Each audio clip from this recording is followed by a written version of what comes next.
Well, good morning all. I make it 11 o'clock. My pleasure to welcome you all to this meeting of Midlothian Council, and particularly to introduce from Unison Keith Slight and Grace Chalmers, who are leading a deputation as part of this meeting today. The formal order for the meeting requires me to state that this is a virtual meeting of Midlothian Council. A copy of the virtual meeting protocol has been previously circulated. I would like to draw your attention to the following. Members are aware that similar to when meetings are held in the council chamber, they should mute their microphones and only activate them when invited to speak. Once you finish speaking, please remember to once again mute your microphone. Members who wish to speak should do so by raising the raise hand option and lower your hand once you speak. With regard to some reports on the agenda, it may be necessary to ask members to vote. Votes will be taken by way of a roll call. The minutes will not include the roll call vote unless a member has been successful in moving a roll call vote in terms of standing orders. The public part of the meeting is being recorded, and a copy of the recording may be uploaded to the Council's website. Should the meeting last more than 2 hours, it's my intention to break around the 2-hour mark for 15 minutes, and if necessary, repeat it again in another 2 hours. I expect also today to break briefly before and after the private item 9.1, ending with the special meeting of the Council. In terms of the order of business, this is a more complicated Council meeting than we normally have, and I'd like Verona to just take us through the assembly of documents and meetings that we're going to have today. Verona. Thanks, Provost. Members should have before them the agenda document pack. Additional to that would be item 8.4, which was circulated separately, Treasury Management. And there's also a private report which was amended, that's at 9.1. Members should also be aware of the special council meeting, which will take place after the council meeting. Thank you. And could we also have apologies, Verona? I have apologies from Councillors Monroe, Muirhead and Milligan, and from Mrs Morton and Mr Bourne. Yes, and could I check whether Kieran Monroe is able to join us? I think he's having connection problems. But I've got an apology from Councillor Monroe, Provost. Thank you. Thank you. Declarations of interest. Members should declare the declarations of interest and any non-financial interests they have in the business today, including declaring these at the point where the relevant agenda item is raised and the nature of their interest. Provost, Provost, interrupt, Provost. Yeah. Can I declare an interest in item 8.6, which is the voluntary sector grants for 2021-2022? Part of the grants is the Midlothian Advice and Resource Centre monies, and I, as a private individual, I'm chair of that particular organisation, and I'm not sure how I'll leave the meeting, but I'll do something. Thank you. Thank you for that. Are there any further declarations of interest? There being none, we move to the deputation. The deputation protocol indicates about 10 minutes for this. Provost, sorry, Provost, Councillor Hackett has got his hand up. Sorry, Councillor Hackett. Sorry to interrupt. I'm a full-time employee of Unison. I don't know how that would impact on my attendance at both the deputation and when the item 7.2. If I could take advice from the monitoring officer, please. Mr. Turpey. Thank you, Chair. I think previously given advice that there's a significant difference between being a member of a union and being an employee of the union. And my advice previously to Councillor Hackett, which remains the same as an employee of the union, he should not take part in any item regarding the union. The deputation would be different because the deputation does not ask, the council is not required to make a decision with the deputation. The council's job is to listen to the deputation. I understand there's a motion following the deputation, and I would suggest that if Councillor Hackett wishes, he can remain in to listen to the deputation, but he should declare an interest and temporarily leave the meeting during the discussion of the motion. Thank you. I'll follow that advice, Provost. Thank you. And Councillor Wallace. Councillor Wallace. Yes, thanks, Provost. I don't see how the rules managed to change from the last meeting when Councillor Hackett had to leave when the Unison's part came up the last time. What's different to this time? It's still an employee of that union. Would Mr. Turpie like to comment? Chair, I think there may be some confusion. Nothing has changed. Councillor Wallace is quite correct, but Councillor Hackett has said he will declare an interest and take no part when the motion is there. A deputation, the call on the councillors is to listen to the deputation. The council are not actually required to make any decision. There's no decision to be made. Therefore, there's no conflict of interest. The deputation is for information. That is why there's a subsequent motion, which then for a decision-making process, and Councillor Hackett has undertaken not to take part in that part of the business. Thank you, Councillor Wallace. Thank you, Mr. Turpie. I'm content with Mr. Turpie's advice. Are there any further declarations of interest? In which case, can we move to the deputation itself? And I understand that Keith Slight is going to talk to this.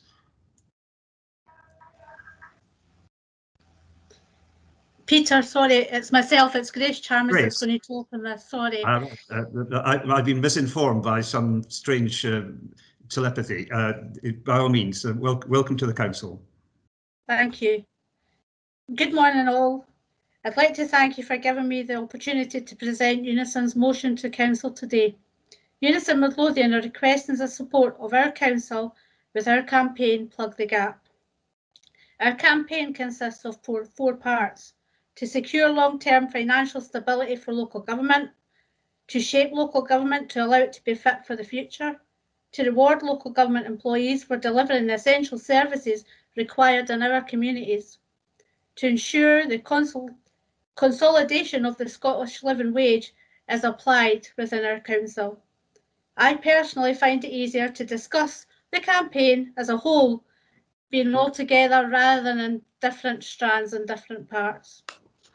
Unison are asking government, in order to provide financial stability for local government, to look at the way in which the funding is calculated.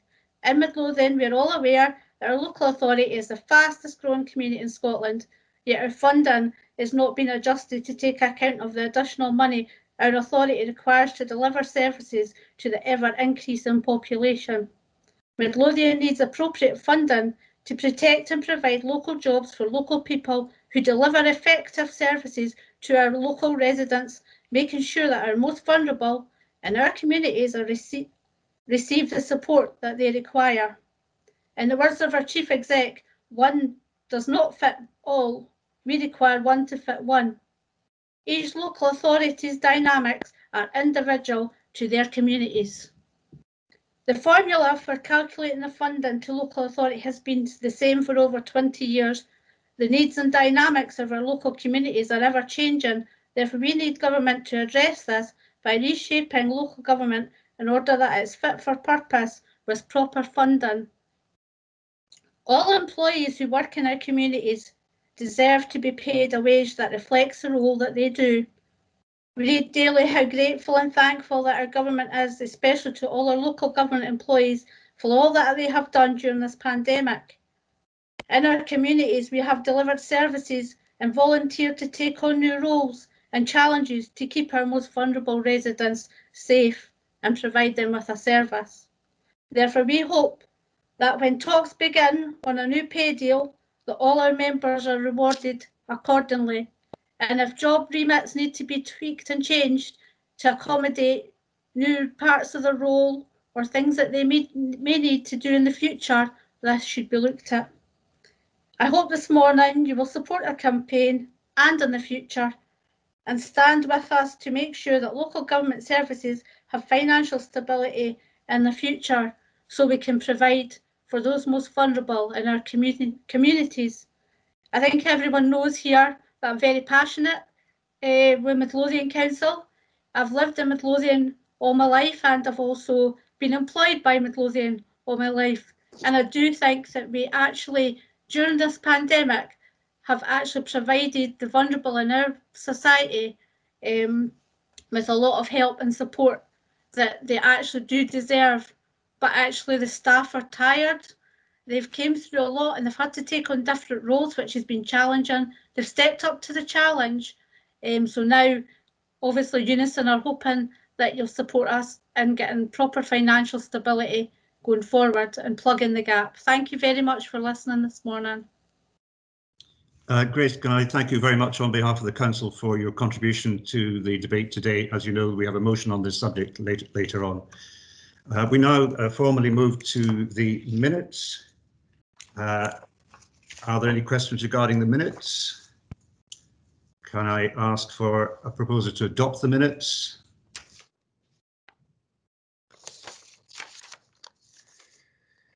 Don't be shy. Councillor Hackett. I'll propose. And Councillor Hardy. Happy to second, Provost. Thank you very much. There being no questions to the Council Leader, we move to the motions. Motion 7.1 on page 6. Proposed by Councillor Russell.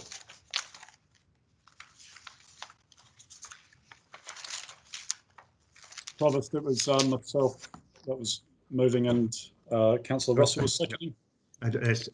Councillor Hackett. Thank you. Midlothian Council congratulates Monica Lennon, MSP, in getting unanimous support from the Scottish Parliament for her private member's bill to end period poverty. The signing of the bill is a culmination of a 3-year campaign led by Monica Lennon, which has had widespread support across the community. The Midlothian Council welcomes the commitment to provide funding to local authorities and other public bodies that will have a statutory responsibility to provide free period products. Midlothian Council looks forward to working positively with the Scottish Parliament and local partners to ensure full implementation of the bill in our county. That's the motion, Provost. If I can just say a few notes about the bill itself. So there's 3 key parts to the bill that was passed, and it provides a universal right to period products to those who need them, places a duty on educational establishments to provide free period products, and there's an obligation for organisations to promote their availability and for ministers to make payment to organisations to provide those products. The campaign itself, led by Monica Lennon, was excellent, had widespread support in the community from other parliamentarians, from Girl Guides, from trade unions, from women's organisations. So it's very much a grassroots campaign that was delivered by unanimous support in the Parliament. We're the first country in the world to offer these products free of charge universally, which I think is an exceptional piece of work, and it sends a really strong signal to the rest of the world that this was something that can be delivered. We debated this topic some years ago as a relatively new council, and one of the things I found quite moving, I think as a Labor person, my instinct is always to do what we can to alleviate poverty and to promote equality. But just at a very practical level, it was Councillor Johnson's contribution to that debate at the time, where she referred to, you know, when any of us go to a bathroom, you know, the hand towel's free, the toilet paper's free, the soap is free. You know, why aren't these products free? And I think for me, that just, particularly as a man, it gave a real life sharp example of why this type of step was necessary. So I would put the motion to the council and hope for your support. Thank you. Thank you, Councillor Hackett. Could we now have Councillor Russell in support of this motion? Thank you, Chair. Obviously echoing what my colleague has said about how Monica has worked tirelessly with this particular, she has not given up. She's not given up. But so it's also congratulations to Monica Lennon for being included in the Vogue magazine 12 Women Leaders of the World in 2020, alongside our First Minister, Nicola Sturgeon, and alongside other very powerful women. So I think we should be proud of Scotland alongside other national women. And it does say that what we have done is the first nation in the world, and that's something that, given the times we're living in, I think we should be surely proud of. Thank you, Provost. Thank you. We now move to contributions from the floor, as it were. Councillor Parry. Thank you, Provost. I too congratulate Monica Lennon on her success. I was fortunate enough to be at the launch of Monica Lennon's bill, so it's been great to see that come to fruition. And I commend Councillor Hackett for widening out his congratulations to other people that worked really hard on this, particularly Women for Independence,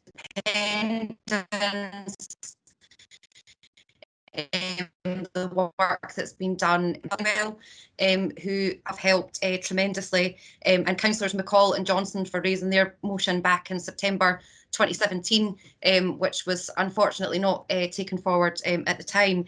But I just wanted to also ask a question I had written to the Chief Executive a few months ago around making period products online, particularly during the pandemic.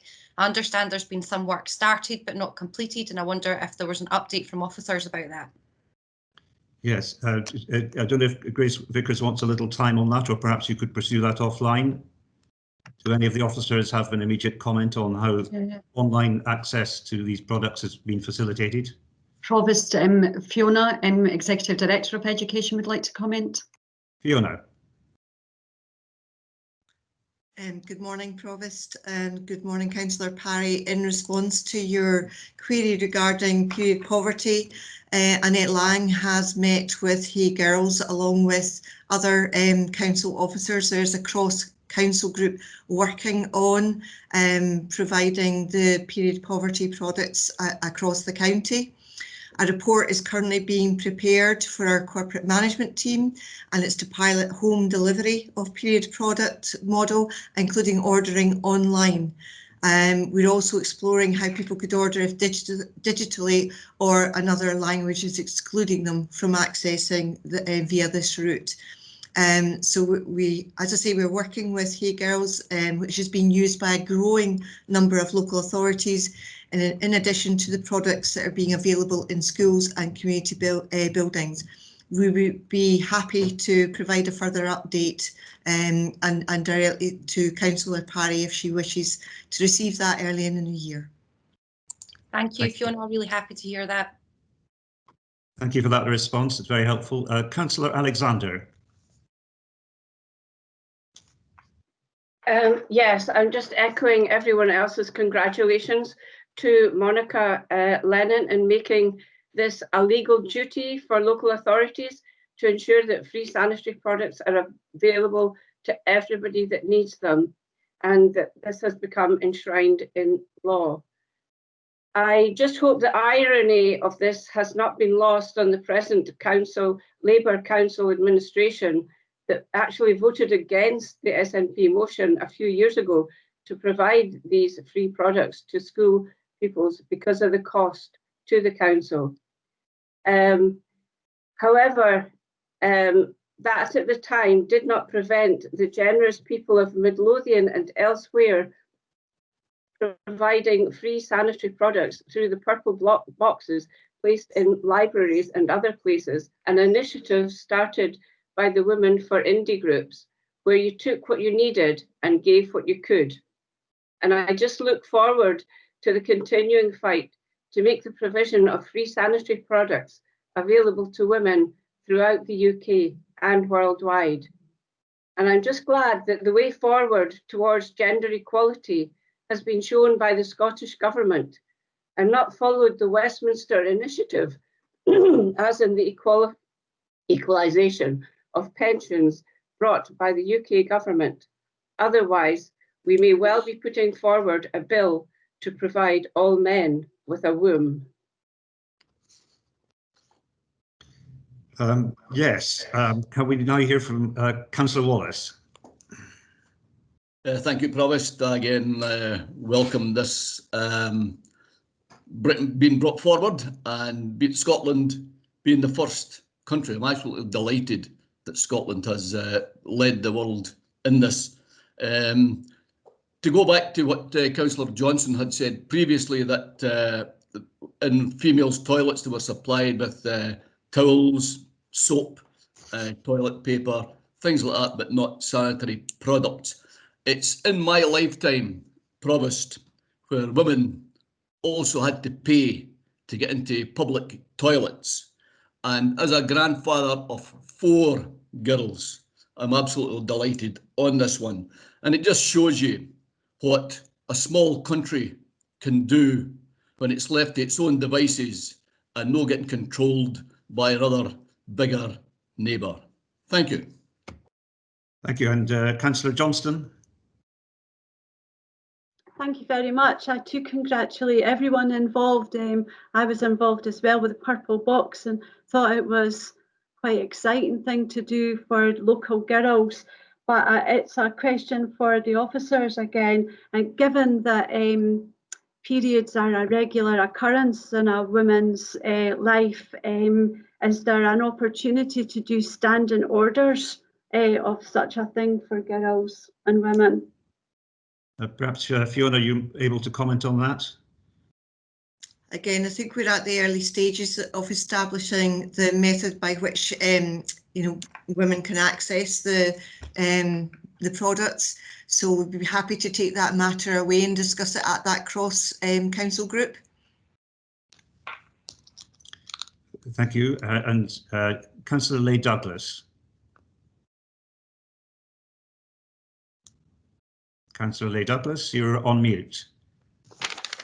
Apologies, Provost. Yeah, I won't repeat what everyone said so far. I just would like to congratulate Monica and everyone that's been involved in all this good work. Thank you. Thank you for that contribution. And Councillor McCall. Thank you, Provost. It's really great to see this motion being brought to Council, particularly as I was involved in the Purple Box campaign with Women for Independence from the outset. I did want to ask a question of officers, and I'm aware that it says period products. I wonder what investment is going in to products such as moon cups, which are recyclable and therefore cutting down on waste. I wonder if that's something that has been looked into, please.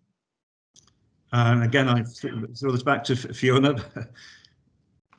Again, sorry, Provost, if we could take that offline, because I would need to obviously consult with Annette Lang, who's obviously leading on this, and I'd be happy to respond at a later point. Thank you for raising. Thank you all for your contributions on this sensitive matter. John Hackett, I see, has still got his hand up. John Hackett. Yeah, thank you, Provost. I thought I'd just sum up, if that's all right with you, after some of the contributions. If you recall back when we first debated this as a council, the Labor group was completely supportive of this. It was the issue about funding, and it's always the case and a concern of ours that funding out of the council coffers to fund one element of tackling poverty has the potential risk of us taking resources away from another area of poverty. And our view at the time, and it's still our view, and I'm glad the Parliament has supported that this is a public health issue, and it's one that should be supported, across the country. So it was never that we didn't support this process. Absolutely, we did. We just thought that the Scottish Parliament had a role, and arguably, had the Scottish Government itself supported Monica London's motion some 3 years ago, this would have all happened much, much quicker. But the whole purpose of my motion wasn't to get political about this at all. I'm only responding to the comments. What is great about this is that it received unanimous support in the Parliament. It came from a cross range of different groups out in the community. Some of the councillors here have, talked about their own role in Midlothian, and that's reflected up and down the country. At the time, I made sure that our education facilities were providing these products to pupils, including the college. So, I did my homework before contributing the debate some years ago. As the spirit of the motion was trying to get past the party politics, acknowledging that it is a collective effort led by a private member's bill. So this wasn't a Labour bill, this was a private member's bill. And for that to succeed in the Parliament is quite rare. I'm led to believe there's maybe 3 or 4 that are successful in the year. And it's placed Scotland as the first country in the world to do this. And it's set a bar that I think many other countries would like to achieve in the future. So I think it's a massive victory, not just for women, but for the country as a whole. And by the contributions of the debate, I would like to think that we'll get unanimous support for this motion today. Thank you. Thank you, Councillor Hackett. On that note, I don't see anyone wishing to speak against this motion. Is it the will of the House that this is considered unanimous? It is. NEMCON, thank you all very much for your contributions on that important topic on a cross-party basis as well. We now move to item 7.2 on page 7. My understanding is that Derek Milligan isn't here. Could we have an alternate seconder? Councillor Wallace. Well, Provost, I'm raising a point of order. Yep. You want to go ahead now? Please do, yes. Yeah, well, it's my understanding that things can be brought back to the council within a 6-month period. This was presented to us just at the last council meeting. And when I first saw this paper, I remember saying to my colleagues, this looks like it's got the hand of the Labour Party in it, although it had Unison, Midlothian at the top. But if you check this motion today, it now has Midlothian Council Labour Group, and it is actually word for word what Unison presented to us at the last, or they didn't present it to us, it was presented by Mr. Anderson for some reason. I don't know why that happened, but anyway, they didn't even bother to change any of the words. It's exactly as Unison put it forward. And we have already discussed this. We have listened to the delegation from Unison, and they've gone through all the points that are on this paper right now.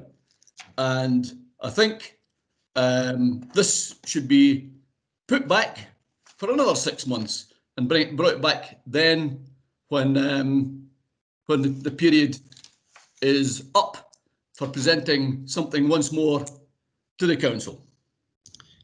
Thank you, Councillor Wallace. And my understanding is, and indeed, as you say, the previous intimation of this subject was not by way of a motion. It was a paper presented by an officer asking us to note the campaign. And my understanding, therefore, is this 6-month rule does not apply, but I'll ask Alan Turpey to give us further opinion on that. Thank you, Chair. I'm supposed to clarify the wording of Standing Order 714 is that a decision of the Council shall continue to be operative and binding, and no motion inconsistent with it will be considered or passed for at least 6 months after the decision, unless information which was not previously available becomes available.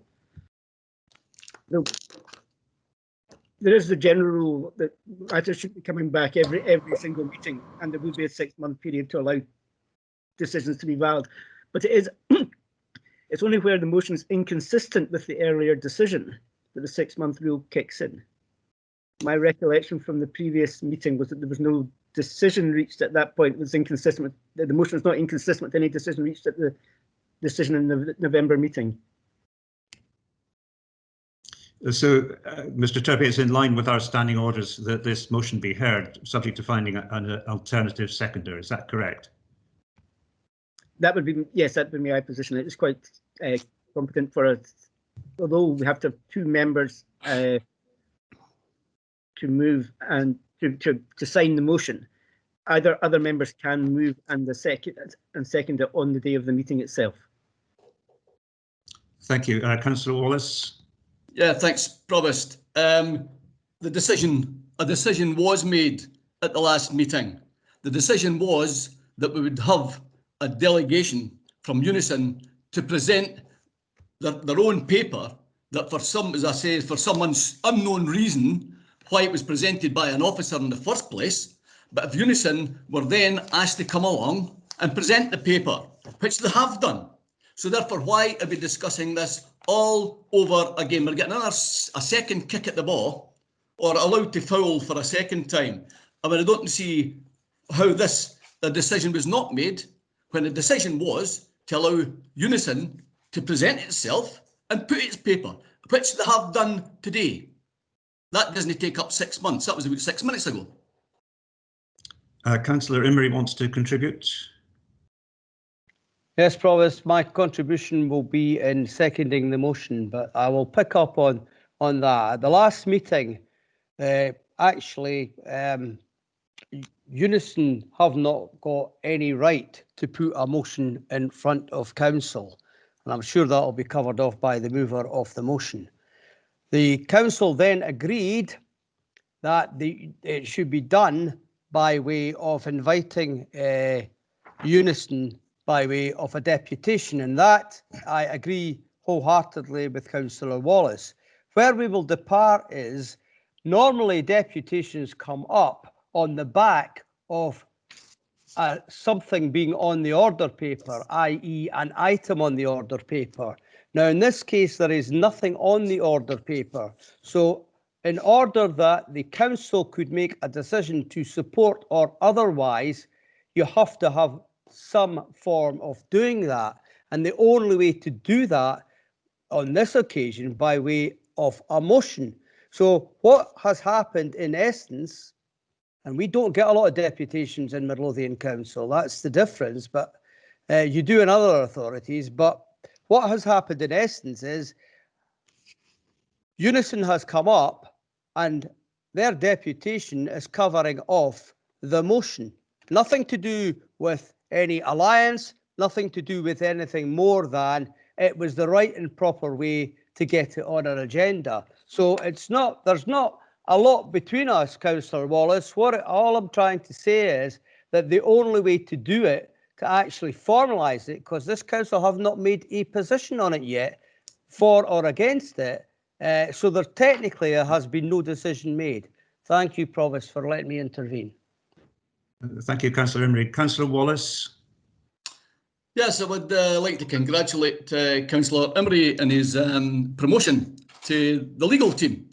I mean, surely this is for the legal team to make that point and not Councillor Imrie making a speech on it and telling us as councillors what a legal position on it is. I stand by my original claim that this was presented to us.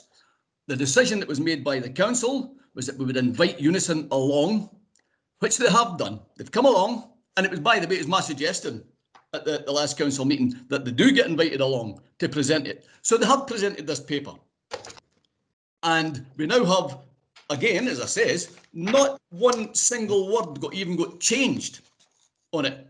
It's the exact same paper, except they've taken Unison Midlothian off it and replaced it with Midlothian Council Labour Group. I'm sorry, this is not Unison's motion. This is the Labour Party motion. And it's the exact same as Unison's, and we've heard them. Thank you, Councillor Wallace. You're obviously entitled to talk about the relationship between the Labour Group and the Trade Union Unison, but I don't hear anything that changes Alan Turpey's advice. Shall we pick up your point that you want to have a legal position explained on this, Alan Turpey? Thank you, Chair. I think I really have to stick with my earlier advice. The decision was to invite Unison to attend.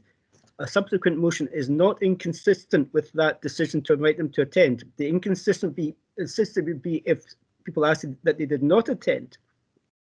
A decision was made to allow them to attend. They've done so.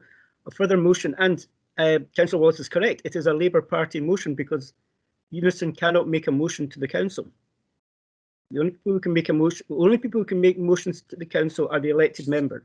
Even officers make recommendations to in their reports, which is up to members whether they wish to take these recommendations forward or not. Only people who can make motions are the elected members. I accept the Councillor Wallace's objection, but my position remains the same, that the Labour Party motion is not inconsistent with the decision to allow Unison to present a delegation to the council, which was made in November. I think Standing Order 714 therefore does not apply in this matter. Thank you, Mr. Turpie. And before we proceed to consider this motion, Stephen Curran has his hand up and perhaps wants to comment on the procedural, not the substantive element of the motion, but any procedural matters. Yeah, procedural matters. The monitoring officers made a ruling, Provost, and if it can just proceed, and if the council wants to contribute during that debate, then he can. Councillor Wallace, you've heard the opinion of our legal officer, and he's repeated it. Do you want to say more? Sorry, Provost. Yes, my point of order still stands, and it's been mentioned here. An officer shouldn't be presenting motions on behalf of anybody. That was just stated a wee while ago there. A councillor, an officer did at the last meeting present this paper, and it had the motion on it, attached to it, and this is what the officer's opening statement was all about. And the council did make a decision, and the decision was, and I'll repeat it again, was to invite Unison to present it, which they did do. And we're now having to go through this all over again, the exact same wording, except it's going to be mere people saying the exact same stuff all over again. And can I get a ruling on why that officer, I've asked it 3 times now, why did an officer present this in the first place and not the Labour Party last time round? Thank you, Councillor Wallace. And I actually understand your point that perhaps it was inopportune that a council's member of staff was involved in the previous council meeting. But the recommendation of the council regarding the delegation, it was one of the options that I laid out. The other one was a motion by councillors. We didn't rule out that there could be both. Is that correct, Mr. Turpie? Yes, that's certainly my position here. Yes, both the and the motion would be. Well, my reading is that this motion is competent. Is there anyone wishing to support Councillor Wallace? Provost, I did not hear a word what Mr. Turpie said, and I think we have to have it absolutely clear, and he's still not answered my question why an officer presented this in the first place. But I didn't hear what Mr. Turpie said, and I didn't hear what you said right after it. So in the interest of justice, could you repeat that so we can hear? Because his microphone was of poor quality at my end. I don't know if anybody else. Provost, if everybody would abide by your ruling that they should be muted unless talking, then we might actually not get the kind of feedback that we ended up with. Thanks. Thank you for that, Councillor Emery. Could I ask Alan Turpie to repeat his advice? Hopefully, Councillor Wallace will be able to hear it this time. Thank you, Chair.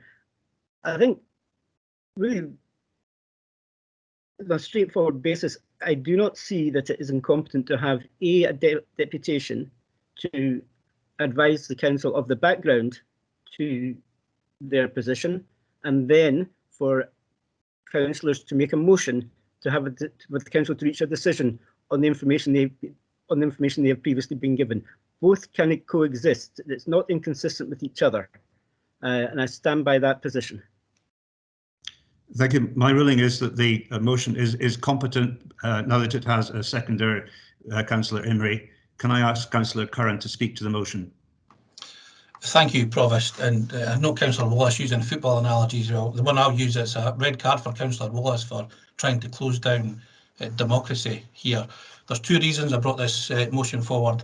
One, to formalise it, as already been stated, the only people that can formalise the motion are elected members. And 2, for exactly the reasons that Councillor Wallace raises today, because I suspected that he requested a deputation and the paper wasn't heard at the last meeting, so he could then invoke the 6-month rule. So it's here on the agenda today, and I do not apologise for copying the motion word for word because I agree with the principles entirely. Firstly, Provost, just a transparency statement to say that I'm a member of Unison, a proud member of a trade union that continues to stand up for workers' rights amongst many other things. There's very little I can add to the excellent contribution by Grace from Unison. What I will say is this: if we think local government's in crisis now, then I dread what they think council services will look like across Scotland if the recent funding trend continues, and that's pre-COVID trend. These financial pressures are certainly not exclusive to Midlothian, but the impact's much greater due to rapid growth and the lag in funding to accommodate that growth. So, Chair, I'm formally moving the motion to support the pledges detailed. Thank you. Thank you for that. And Councillor Imrie. Yes, Provost, we've spent quite a bit of time on this, to's and fro's on the merits of this. 32 local authorities across Scotland are arguing the same thing through COSLA. There is a fair funding campaign operating at the moment, and it's all cross-party, and indeed the COSLA spokesperson for finance is a Conservative councillor, so it is all a cross-party situation. Unanimous votes have been taken or not taken, not needed to be taken through COSLA, because I think councils have got to the stage now where if we don't get the adequate and proper funding to take us forward, then the very services that we're still providing at the moment won't be there now and in the future. And I'm very proud to second this motion today. It's been a long time coming, and it's part of a campaign where not only elected members through COSLA are fighting that campaign, it's also now the unions are involved as well. So very, very happy indeed. And I hope it's unanimous. I really do hope it's unanimous, because it's been unanimous through COSLA, with all parties being involved throughout the 32 local authorities. And I hope it's unanimous today. Thanks very much, Provost. Thank you for that. I see Councillor Winchester. Thank you, Provost. I would actually like to propose an amendment. We obviously support the part of the motion that would give Midlothian more money, but we cannot support the increase in wages across the board. We would like that part of the motion removed. Councillor Curran said he was a member of Unison. Well, actually, I am too, but I'm also a public sector worker in the NHS.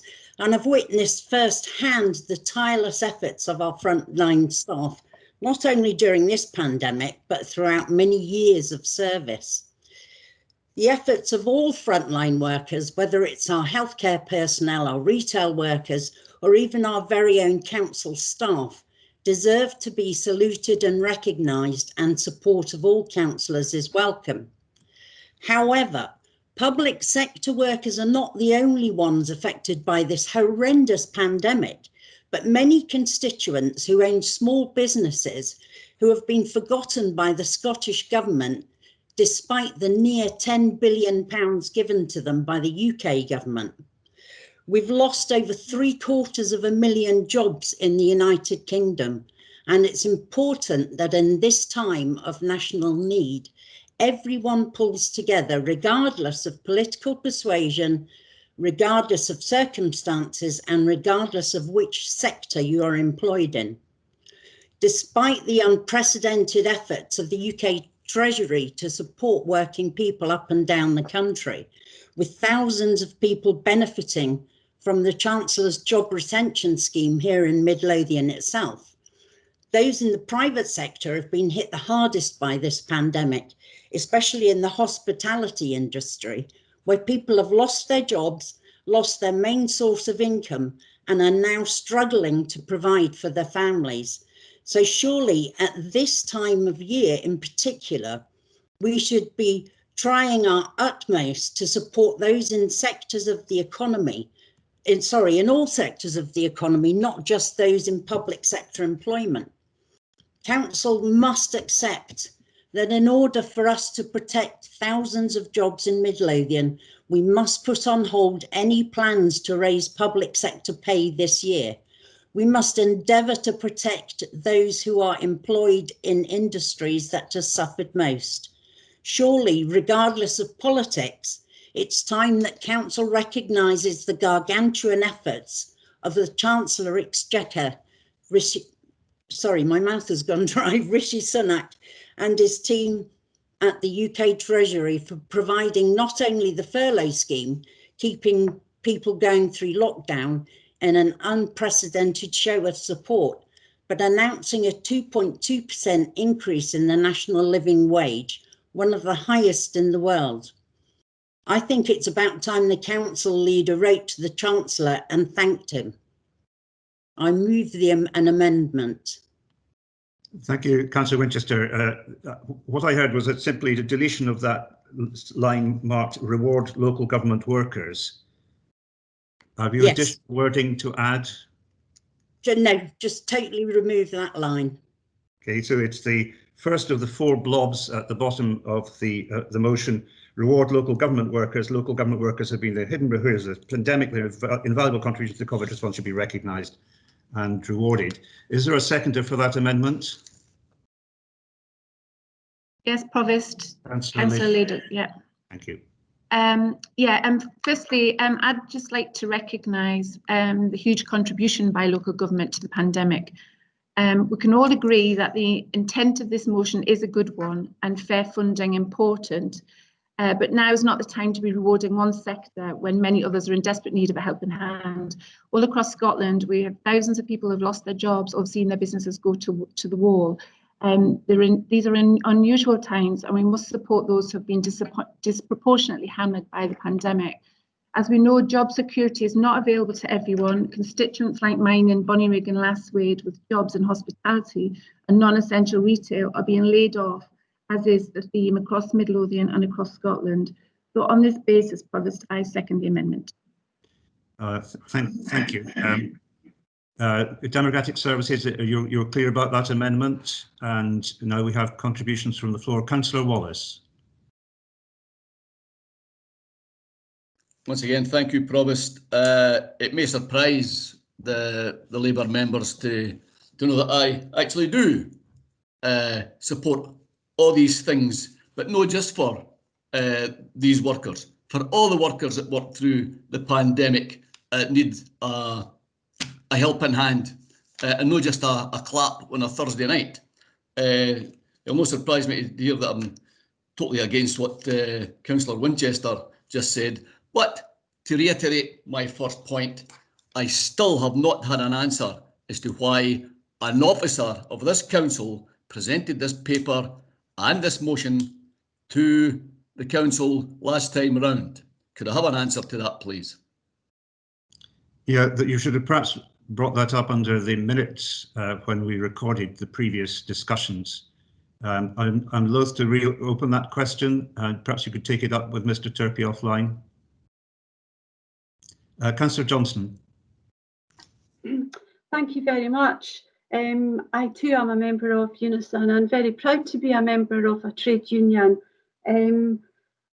I welcome in many respects this motion because no one is disputing that local authorities need more money, more resources because we are tightly stretched, etc.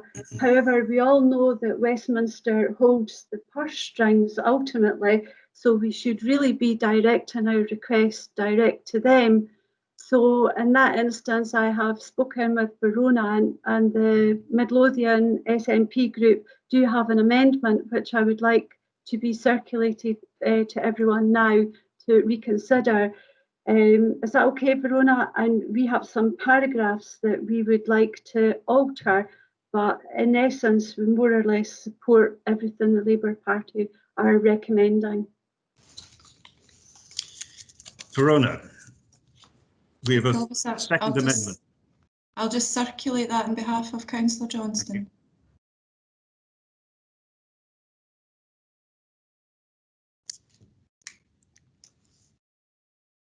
I propose it to have a brief break so that people can inspect this second amendment. I think the first amendment is quite clear in relation to the documentation you have, but you might want some time either to split screen or to look at a second screen or look at your tablets.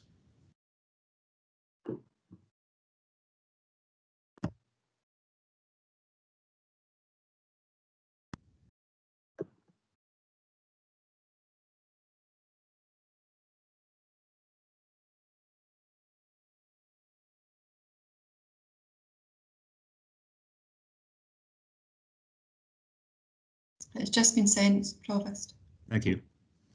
May I help members if it's possible for this to be read out either by Councillor Johnson or by Democratic Services? Okay, thank you very much.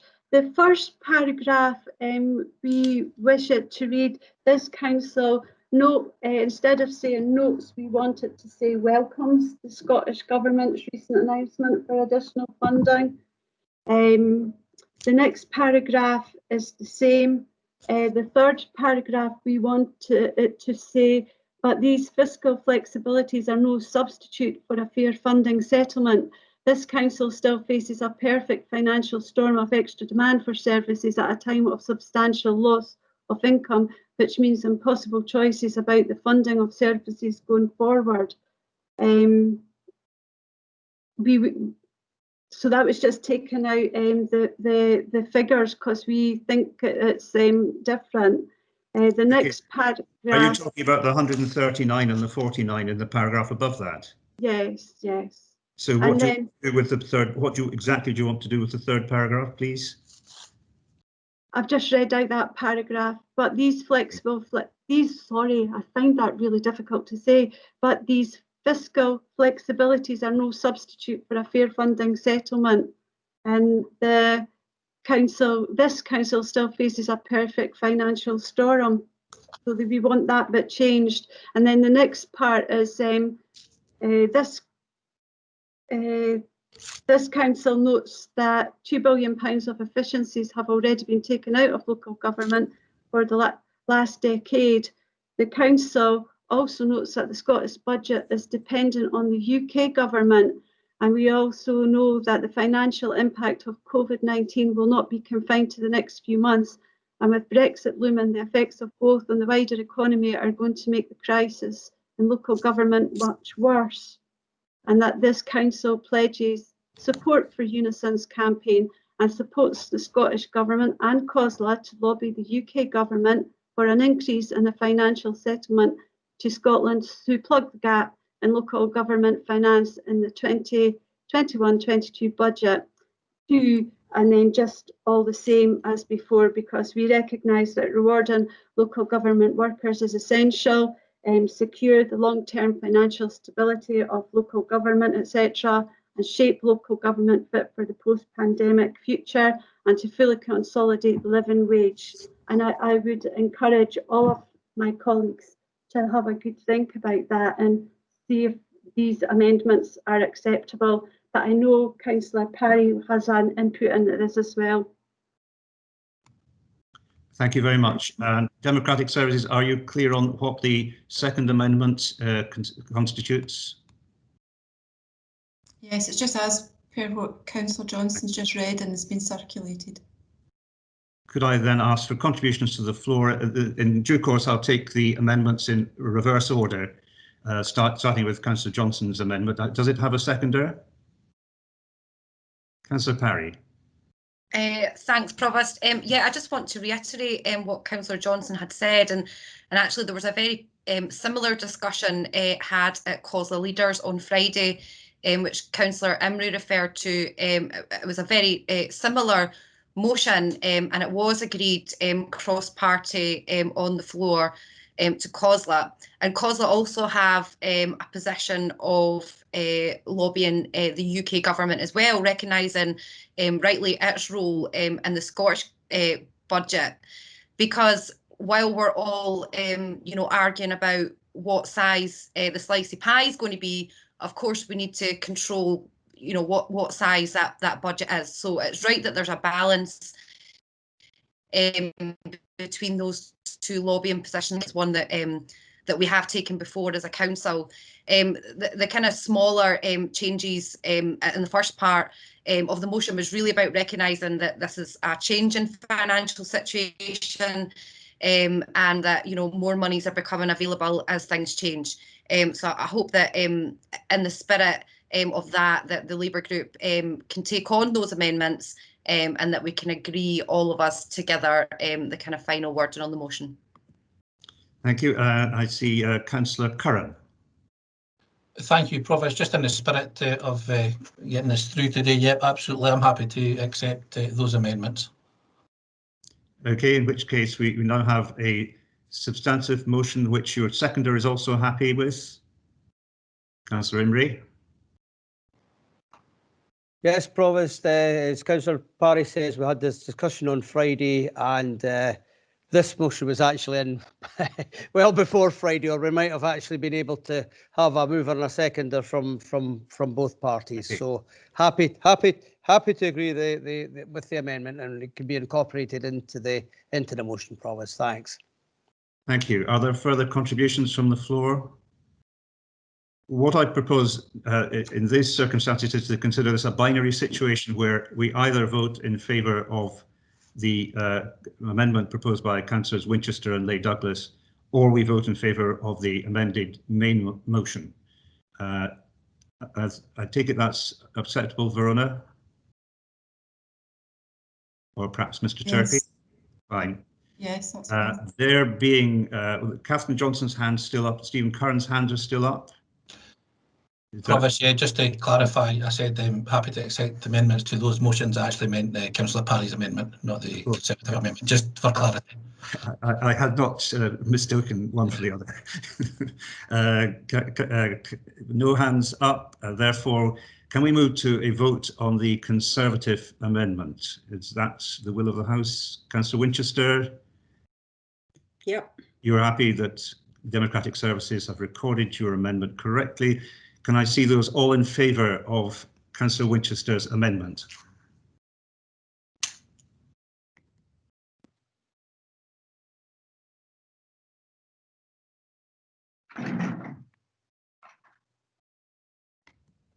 For Provost. Thank you. And can we see those all in favour of the amended principal motion?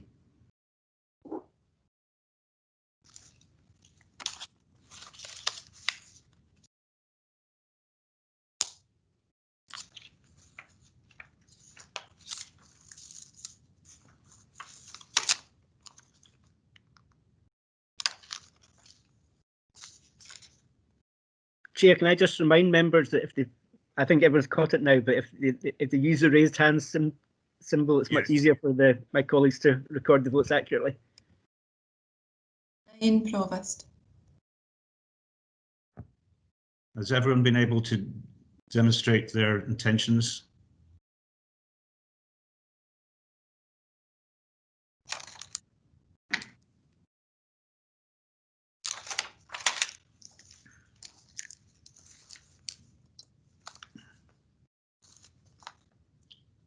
Verona, are you able to announce the total?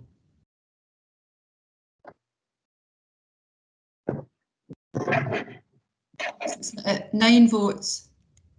9 votes, so therefore the motion is carried. We move on now to page 8, the Edinburgh and South East of Scotland City Deal Progress Report, in which we're asked to agree a seminar on the Easterbush 71 and 702 projects by March 2021. Could I ask Grace Vickers to talk to this? Provost, could we just on a point, can we invite Councillor Hackett back into the meeting? Yes, and Democratic Services, if you could arrange to let him in through the lobby. Yeah, thanks very much, Provost. Let's be back, thank you. I see Councillor Cassidy is wanting to speak.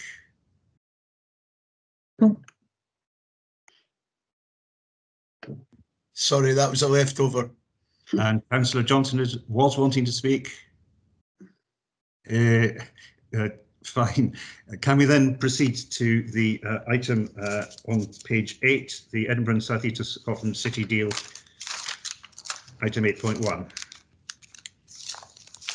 Thank you, Provost. This report provides an update on progress with Edinburgh and South East of Scotland City Deal. Section 2 of the report provides information on the joint committee which took place on the 4th of December. Transport Scotland provided a brief update on Sheriff Hall at this meeting, outlining that they were following the statutory consultation process and will keep the joint committee updated. The work programme was also approved, and we are at present preparing the Easterbush business case, which is to be presented to the March joint committee. The report before you today contains 2 recommendations for noting and 1 for approval. Given the significance of the Easterbush business case for Midlothian in terms of job creation, GVA and the skills development opportunities which this will bring, I am asking members to agree to hold a seminar prior to the 18th of January. At the seminar, the university will be able to update you on the work of the data-driven innovation workstream of the City Deal and the significant importance of Midlothian in that work. As we emerge through this pandemic, this business case is a key strategic economic recovery opportunity which seeks to leverage existing world-class institutes and commercialisation facilities to make Easterbush a global location of agri-tech excellence and will bring significant investment into Midlothian and the southeast of Scotland. And I'm happy to take any questions first. Thank you very much. The councillors for the wards involved here are au fait pretty much with this. I think it's a great opportunity for the rest of us as this has an impact across the entire county of Midlothian. Are there contributions? Catherine Johnson? Thank you very much. I really welcome this, and it's fabulous that we're getting all this investment. But as a councillor on the east side of the county, it's really disappointing that yet again there is no significant investment in our area or in our half of the Midlothian. And I just hope that those who go to these meetings are pushing for some significant investment in that area, because poverty is higher in this area, unemployment is higher in our area, and we really need to lift the aspirations of people in that area and not have it all concentrated in the more wealthier part of the county. Thank you. Thank you. Councillor Curran. Thanks, Provost. I was delighted to see that, to read in the report that Transport Scotland were providing a presentation to the Joint Committee in respect to grade separation at Sheriff Hall. That was a nice segue from Midlothian East point that Councillor Johnson makes. Perhaps finally we're making some progress. Chief Executive, could you provide an overview of what was presented by Transport Scotland, and would it be possible for that presentation to be circulated to members? Grace? So Councillor Imrie was also there at Joint Committee. So Stephen, in the end, it wasn't actually a presentation, it was a verbal update that was given, and they talked us through what the statutory process that is being followed. I've circulated a link to the agenda, and the meeting was recorded, but it wasn't an actual presentation, which I think at first we were expecting. So what they were saying in terms of the process that's being followed around the statutory consultation, as you are aware, there were objections. Most major roads and projects have objections, and they're at the process of working through those. So I don't know, Councillor Imrie, if you want to say anything more about the Joint Committee itself. I'm also happy to circulate the minutes, Councillor Curran, if that would help when those come out. Could we hear from Councillor Imrie and then Councillor Alexander? Yes, thank you very much, Provost. And just to say, I think most councillors that are on the City Region Deal Board or Committee were quite disappointed in the lack of process that is being made. I know we have to go through a statutory procedure, but I think, having said that, and I had forgotten that we hadn't got a presentation, but now that it's been mentioned, I have to say I think we were all pretty surprised that after 3 months of being promised a presentation that they weren't still able to do that. From my point of view, this isn't a road for Midlothian. This is actually affects the whole of Scotland, and what it does for us, and you know we've rehearsed it many times, is grade separation has been on an agenda or a wish list, dare I say, for years and years and years, and at long last, Keith Brown, when he was Transport Minister, actually instructed the officers to engage consultants to see what the options could be for that. And again, Provost, that ended up as part of the City Region Deal ask, and was endorsed by both governments when they came up with the deal. And I think it's not surprising, but there was always going to be a campaign. What we didn't realise, is that Greens decided to start a campaign, and they want the money spent on green travel. Now, green travel's well within the proposals that are in front of us, Active travel is up there #1, with walking, cycling and public transport all been taken care of.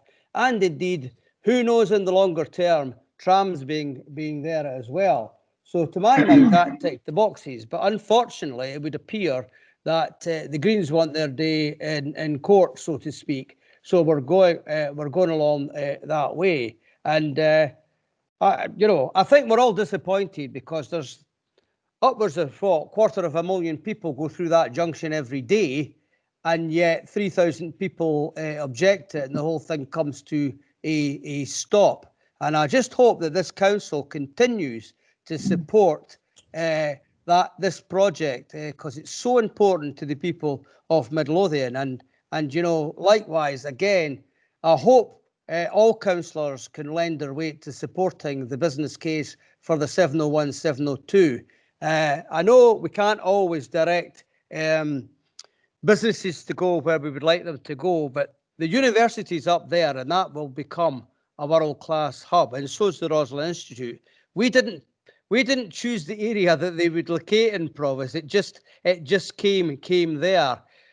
Hopefully, Shawfair Business Park will take off, and that will add some weight to Midlothian, the east side of Midlothian, in bringing jobs, because again, the Borders line delivered by Scottish Government actually goes to Shawfair from the likes of Gorebridge and Newton Grange. Now, I know that doesn't answer the question completely, Councillor Johnson, but the city deal has been signed off by the 6 local authorities there, and who knows, City Deal 2, if it ever comes about, that's the kind of discussion I'm sure that the council can have about its wish list. So thanks very much, Provost, for bringing me in. I know it's not the question that you were talking to, but I thought you better get just a wider picture of what's going on. Thanks.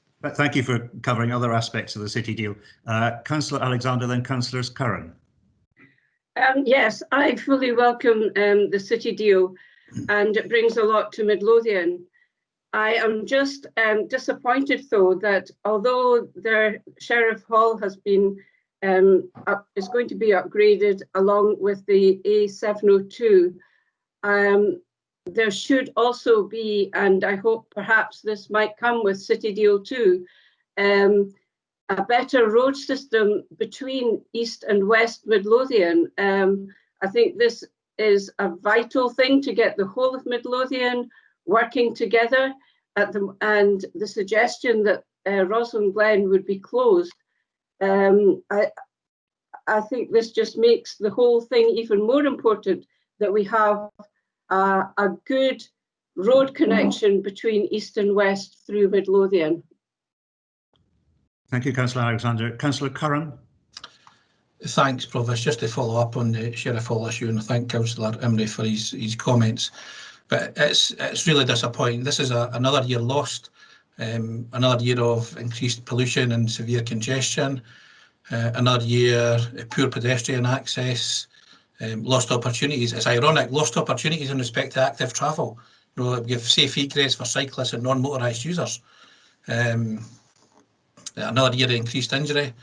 The Sheriff Hall is a key strategic interchange for the South East Scotland and beyond, and it's another year lost to delays for business transport as well. Do you know, again, the irony that this project pales into insignificance when compared to other agreed regional deals, such as the dualling of the A9 and the A96, both of which are much needed projects, I might add, both cost in the region £3 billion. And just to put that in some perspective, that's £6,000 million, and Sheriff Hall is £123 million. If the Greens were really green, then they'd set the targets a lot higher with perhaps the projects that I had mentioned. But as I say, they're much needed projects as well, and they have a far greater environmental footprint. But they see Midlothian as an easy win for them, and indeed that turned out to be the case. No representation in government once again. As I say, it's disappointing. I'll continue to advocate for separation at Sheriff Hall, and I'll be writing to the Transport Minister, Michael Matheson, in the conclusion of this meeting to convey my disappointment. Thank you, Councillor Curran. I hope you have better luck with getting a reply from Mr. Matheson. I'm still waiting 3 months after the collapse of the A68 to hear from him. Councillor Hackett. Thank you, Provost. Some of the comments there made by Councillor Alexander I agree with, but I think is, if I may, and Russell, you can keep me right, but you know, there were projects that were submitted to the City Region Board from all the partner local authority areas, and they've been agreed. So if you like, it's too late, as it were, to start picking and choosing what we're doing. These are the projects that the City Region deal will be focusing on. Hopefully there will be an opportunity in the future to include other projects that would, you know, make our county much more connected.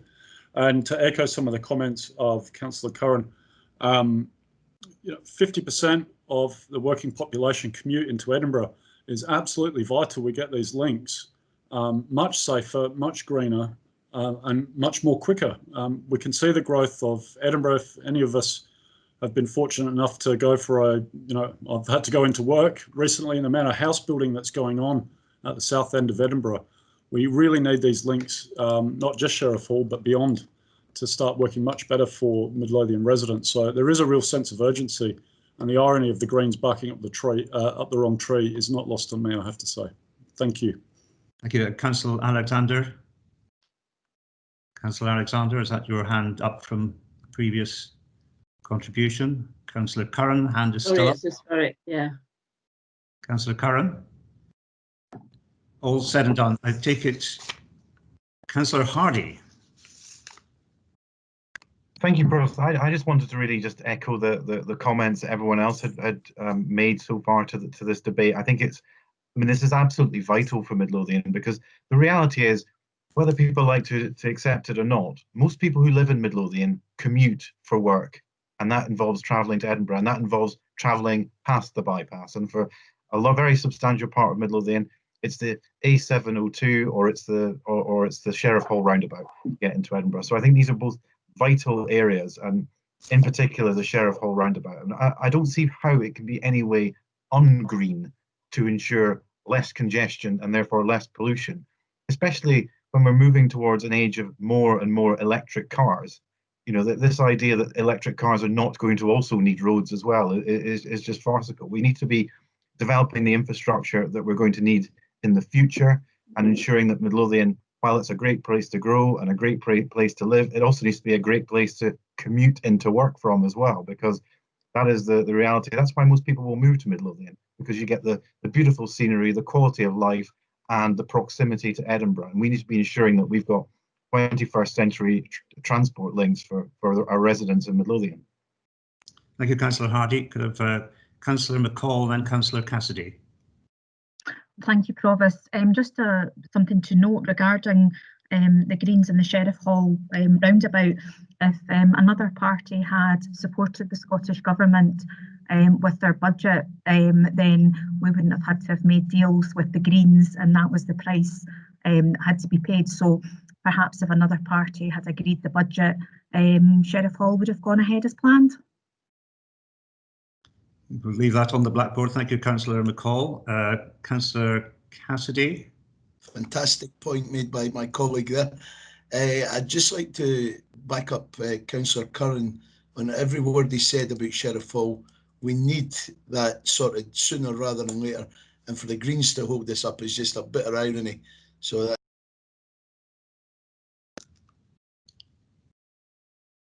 Councillor Cassidy, I think you've gone on to mute. Yeah, finished. Thank you for that. And Councillor Curran. Finally, Provost, just to respond to Councillor McCall's point, I don't think we could support cuts to local government. Yes, I think we're drifting off the subject, which is to have a seminar in March on the 701, 702. Councillor Cassidy, have you got anything more? Your hand's up, but you're muted. Councillor Parry. Thank you, Provost. Yeah, I very much look forward to that seminar. I have asked before about this, but I do think in terms of making sure our infrastructure works better for us without necessarily having to to do much. It is exploring further the park and ride network. So at the moment, we don't have a park and ride network that runs from, for example, Sheriff Hall or the Straighton Park and Ride out to Edinburgh.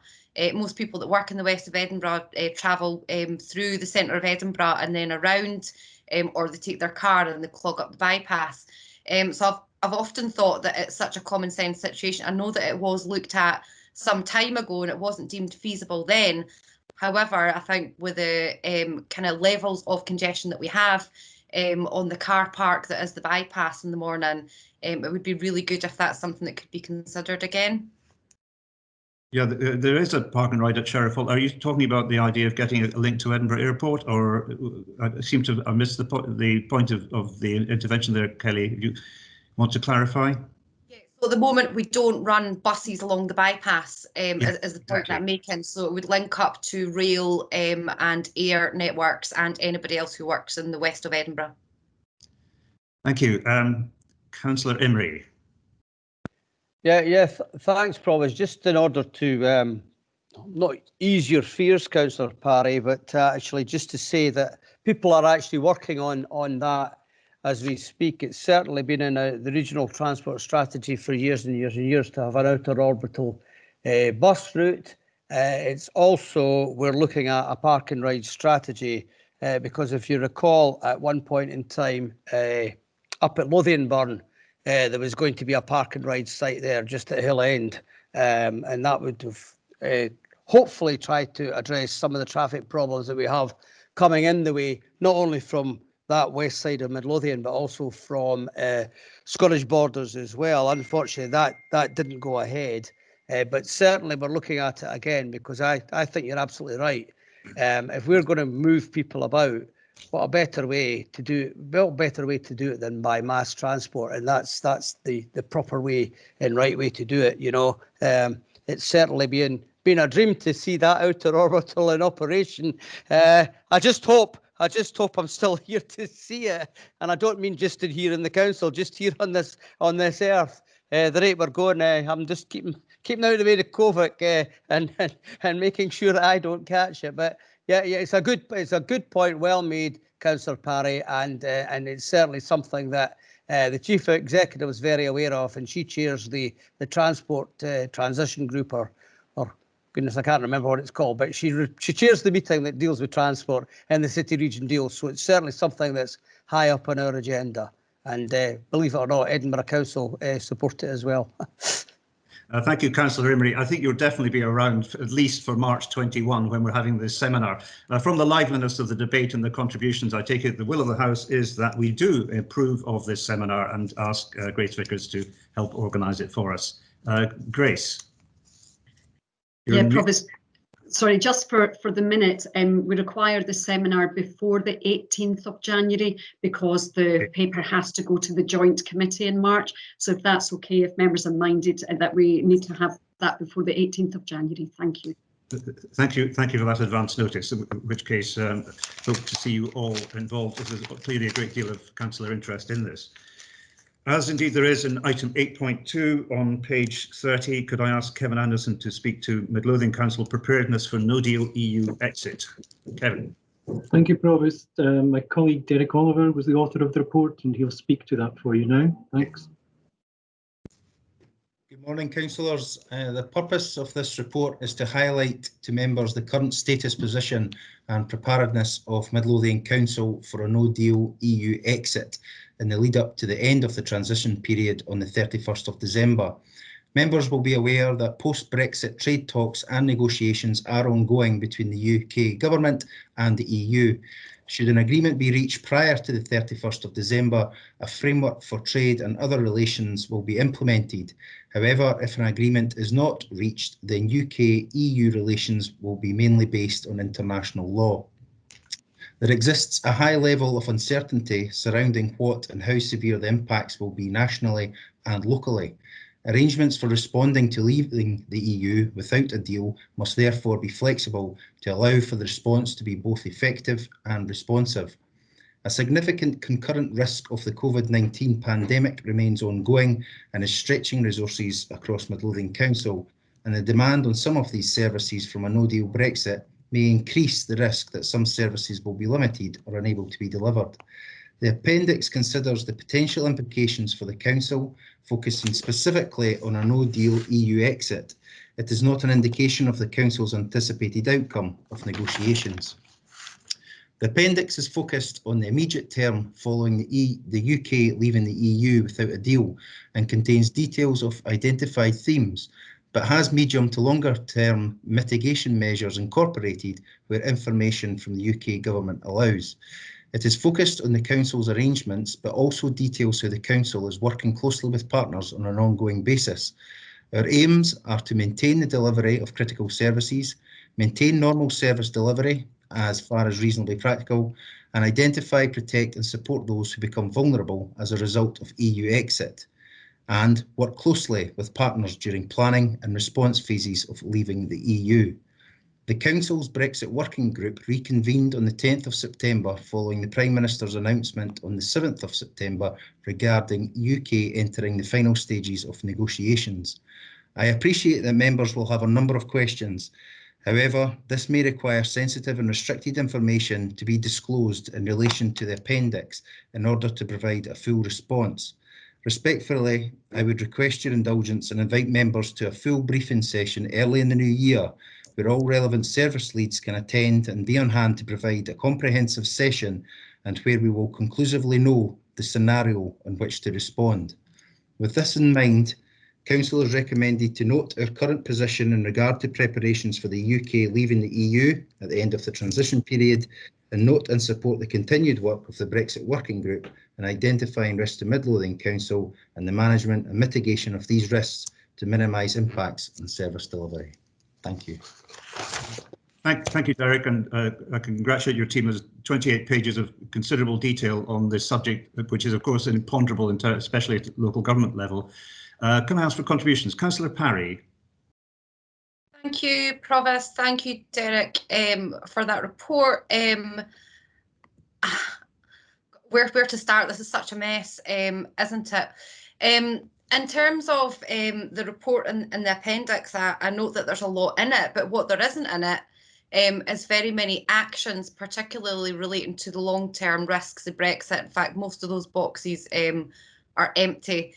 What there isn't also a box for is the pounds and pence. How much is this going to cost Midlothian? And, you know, I hear you highlighting the unknowns. I mean, at the moment, the UK government hasn't even put together business for Westminster this week because they don't know themselves what they're doing. It's an absolute mess. Self-inflicted harm on the entire country and for Midlothian, who did not vote for Brexit, who voted to remain in the EU, as did Scotland in its entirety. I guess it would be good to know that some of that modelling work was being done around finances, because we've spent a lot of this meeting talking about finances and how they're so tight. So this is really, really important. And secondly, in case I missed it in the detail that was there, I am particularly worried about people who might fall into no recourse to public funds due to the kind of complexities of the EU settlement scheme and what that might mean, particularly for vulnerable people who might not know that they have to apply or that there's a deadline looming, and what it means for them if they don't apply. And that will be a substantial cost to the council. Both Edinburgh and Glasgow have millions of pounds worth of their budget used up by people who already fall into no recourse to public funds. So this will become an issue that Midlothian hasn't had to deal with before. So any details to those conundrums would be great, Derek. Yep, Derek, if you could respond on the question of monetising, if it's possible, any of the risks that we're running next year. Yeah, so far they've been absorbed into service budgets at the moment, but as Councillor Parry highlights, the Brexit Working Group has been looking at the measures in place for known knowns, known unknowns, unknown knowns and unknown unknowns. So quite frankly, it's been a very trying, challenging time to put these measures in place. And as I say in my opening speech, there are a number of restricted elements to this information in a public forum, and I would ask that we could perhaps take this offline to a briefing session where we could discuss more fully and openly about some of the detail behind this. And Councillor Imrie, you're on mute. Yeah, thanks, Provost, and thanks very much for letting me come into the meeting. Just very much along the lines of what Councillor Parry's saying. I think the difficulty, for all of us is we can't plan for anything because we don't know what it's going to be. And here we are, oh goodness, what is it, 14 days or maybe 15 days away from the door shutting on us, and we don't know whether there's going to be a deal, what kind of deal, if there is a deal, that will be, what the transition will be, and if there's no deal, well, we ain't got anything, have we? And I mean, you know, with the best will in the world, I don't think either private business, you know, and you've heard the CBI banging on about it, or indeed the public sector, right across the public sector, have got a clue about where we are. And I mean, I think, you know, I commend you, Mr. Oliver, on trying to have the foresight to see what may or may not come. I just think you're in an impossible task, as is the council. But we've got to be very aware that there are going to be a number of people affected, both in the private and public sector, that perhaps have not been affected before. And it's just, you know, I mean, I used an example of the Leader programme, where we have had money coming through from Europe. It's been there for as long as I can remember, and it's been one that's been utilised to help out with small businesses and help out community activities, and that isn't going to be there anymore. And not only that, is when and if and when, should I say, the Shared Prosperity Fund comes about, there's now talk about a pilot scheme next year, and then the following year something may be happening. Now, as a result of that, as you well know, Mr. Oliver, because it falls under your remit as well, that means that very, very good people that have delivered the programme will disappear. And then if a programme does come back, I don't know, 2023 perhaps, by the time we get up and running again, how the hang do we go about trying to get good people that understand some of what goes on with regard to Leader, who will be lost from us, won't want to come back because of the uncertainty. So that's just one example. I think, Provost, I mean, notwithstanding the way you or I particularly voted, and it's great because Derek's off today, and so I can be pro-Brexit without anybody impinging that position. But seriously, seriously, I mean, I just don't think any of us know what we've got into and where this is going to go. And I think a lot of people, and dare I say, you know, and don't want to get party political, but a lot of people actually at the last election, when it's Brexit, you know, get it done, a slogan, a lot of ordinary working class people, may I hasten to add, got caught up in that idea that this is going to be great and we were in the land of milk and honey, and all of a sudden, come the 31st of December into the 1st of January, we're not going to be in a land of milk and honey. And of course, I will get my dear friend and colleague of Midlothian West, third member, coming in and telling me how wrong both Councillor Parry and I are on Brexit. But however, the vote's been taken. What we've got to make sure, Provost, seriously, is we've got to make sure that we safeguard as many of our constituents that live and work in Midlothian, in both the private and the public sector. And it's something that's going to be a hard task. And I think we're going to be very, very busy bees come next year. Thanks, Provost. Thank you. I see Councillor Alexander's hand is up.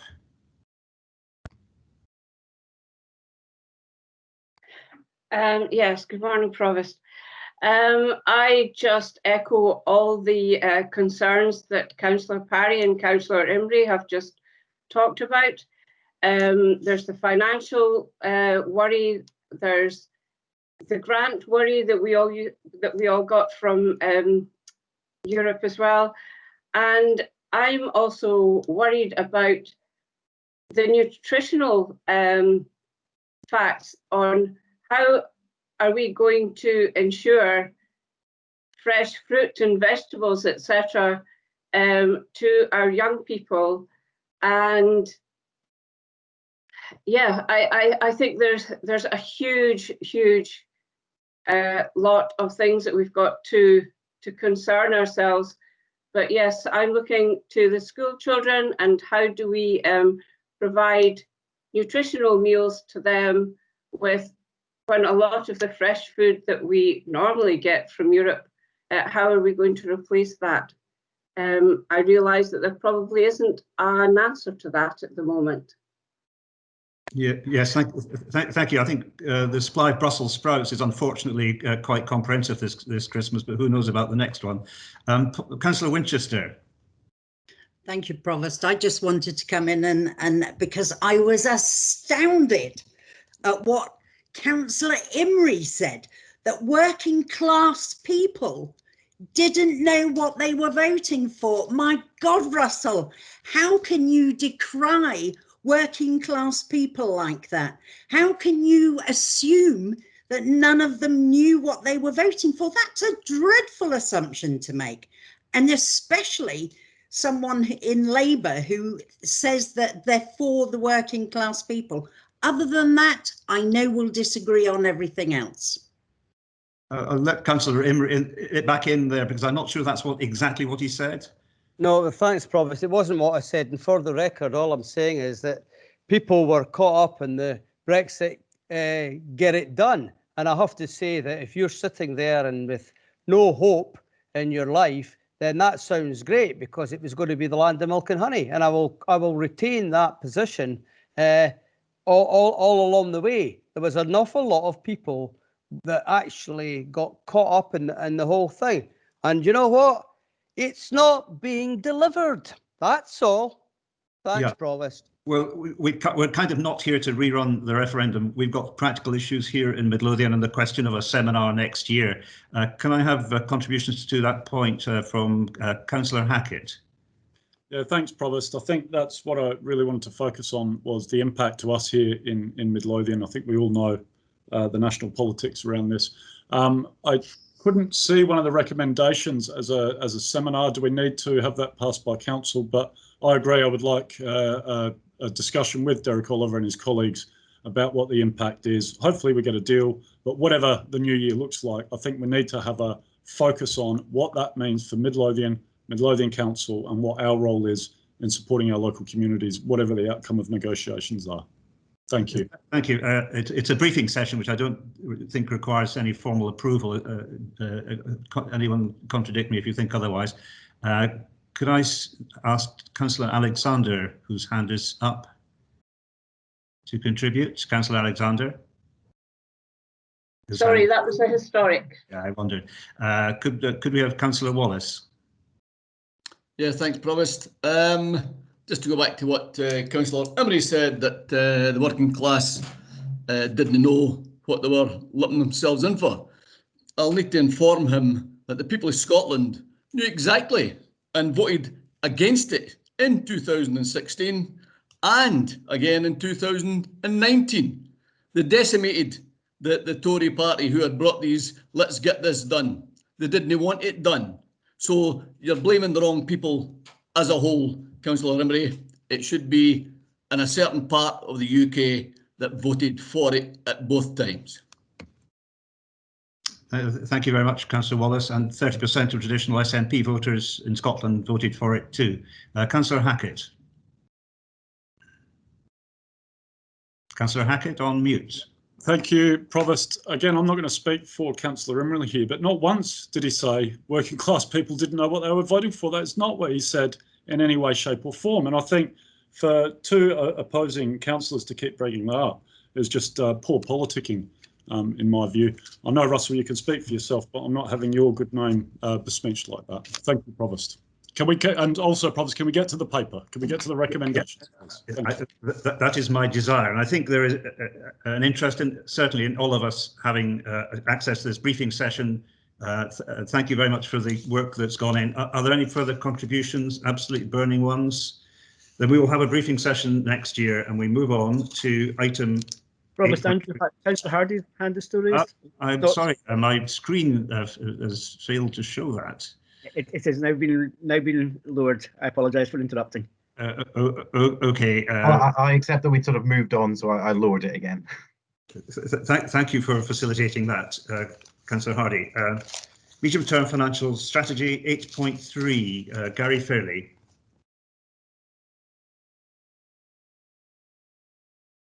Gary Fairley.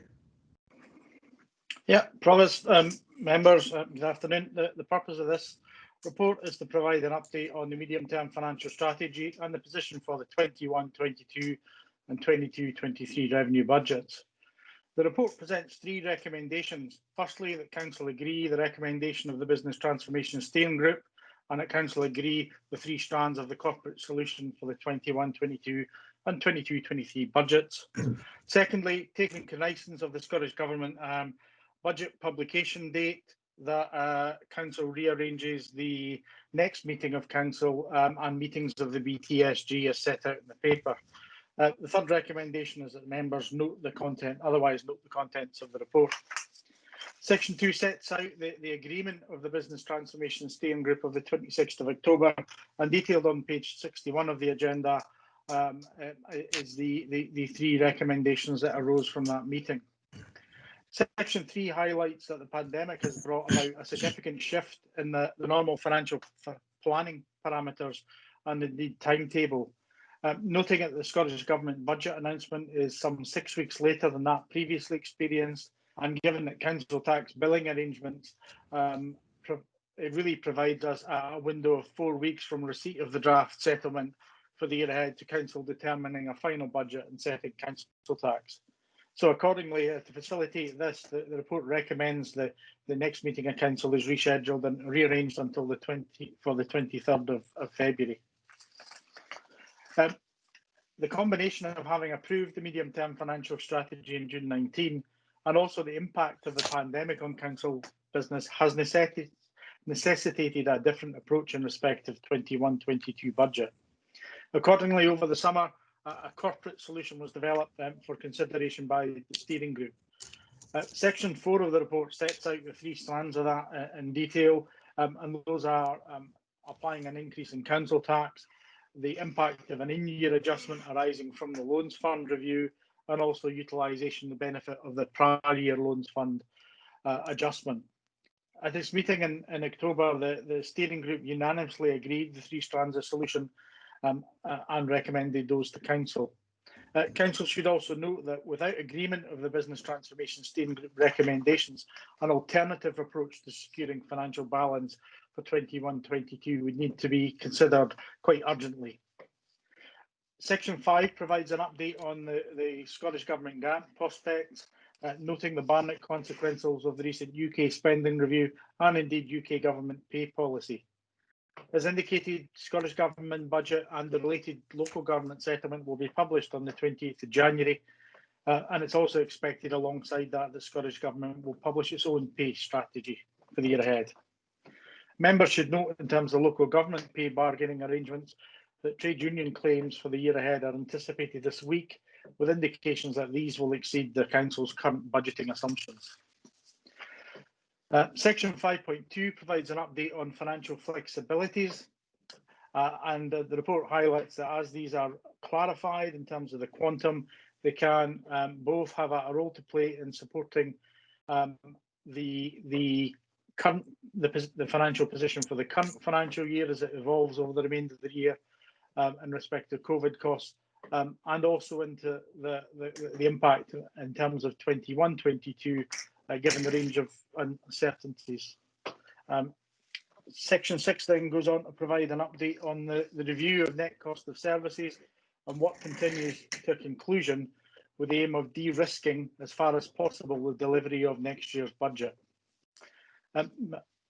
Section 7 sets out for members the next steps the position with the Midlothian Integration Joint Board, reminding members that there's a requirement to delegate resources to that board, and also the governance arrangements in terms of budget decisions.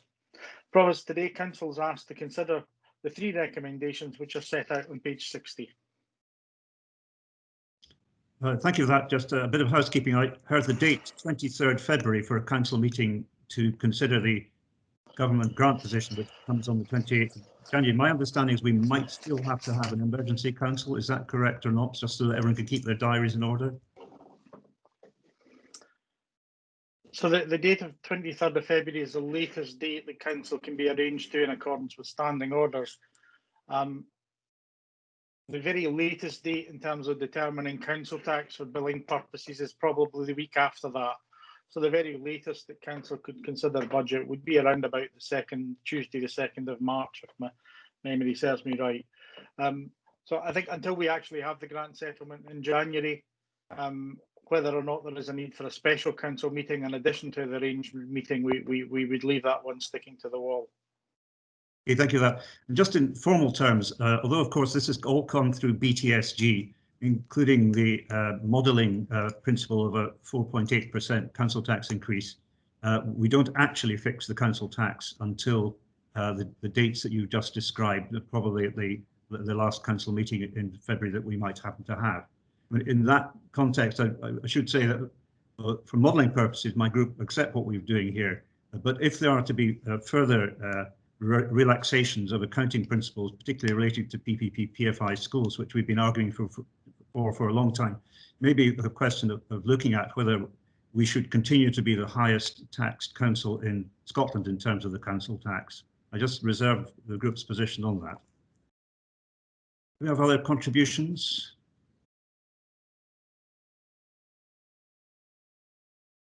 Councillor Hackett. Thank you, Provost. Just on the tail end of your contribution there, I think it's just important, if I may, to emphasise the work that's being done collectively cross-party by councillors at BTSG. That was a key recommendation of Audit Scotland's report and something that has, if you like, gone into the green column. I think, like all of us, I'm acutely aware we've got Holyrood elections coming up in May and then our own the year after that. And I'm just to urge councillors that we remain focused on our responsibilities to the ratepayers and residents of Midlothian in terms of delivering a balanced budget. Thank you. Thank you, Councillor Hacken. What I've just said would not disturb our reserves predictions. It's contingent on there being additional resource coming from the accounting reforms that my group has been campaigning for. Further contributions? I have my hand up, Provost. I'm having a little problem with seeing everyone in the room. Councillor Parry, I think, yes. Yeah, thanks. Yeah, I mean, I just wanted to touch very briefly on the issue of council tax as well, although I, appreciate and want to make clear that that's not a decision that we're making today. This is about modelling, so I think that's really important to reference. However, just on the point of modelling, Gary, a global pandemic that's, unfortunately going to take us to places in terms of our economies being stretched, places that we've never been before or had to encounter. And I do just worry that people won't be able to pay council tax. I think we're already kind of seeing people falling into difficulties. And so I just want to make sure that when we are looking at those modelling positions, that we're taking into account that, a considerable rise may mean the difference between people paying their council tax or not. So just to get some reassurances from you that modelling will look at that. And secondly, it's just to ask around engagement with, people who, contribute to the budgets. It's always my bugbear that we don't do enough consultation with people, and I don't see any reference points to that at all. I know it's difficult when in a pandemic, but I do see other local authorities doing online engagement exercises, for example. Thank you. Gary Fairley, would you like to come back on that? It's a question of consultation. We certainly have in the past when we've had difficult cuts to make, had consultation. Yeah, so members bear in mind that there was consultation, significant consultation with the community in terms of the route to agree the medium-term financial strategy. Certainly, unlike other councils, I suppose, in terms of the solution that is proposed here, the aim is not to see further reductions or curtailing of services, and therefore, experience has been that communities will engage with the council when services at the value and respect and require are at risk. So therefore, there has been no additional contribution on top of that has already been carried out through the medium-term financial strategy. The issue, we do continue, however, to engage with our trade unions, and we've done that through the Corporate Joint Working Group and latterly just a Joint Consultative Group. In terms of the issue on council tax, if I could come in and just promise a couple of points there. The assumption as part of the corporate solution is to apply the increase that we've seen in terms of a cap as a condition of previous local government settlements. Clearly then, any conditions attached to the settlement announced on the 28th of January will need to be taken into account when arriving at the final position. Furthermore, Provost, you referenced the financial flexibilities. I would just highlight to council that those financial flexibilities are designed to address the impact of COVID on local government finances. They're not an alternative to means to necessarily secure financial balance to future years' budgets. As highlighted in the paper, the Barnett consequentials for COVID that Scottish Government have been aware of are £1.3 billion.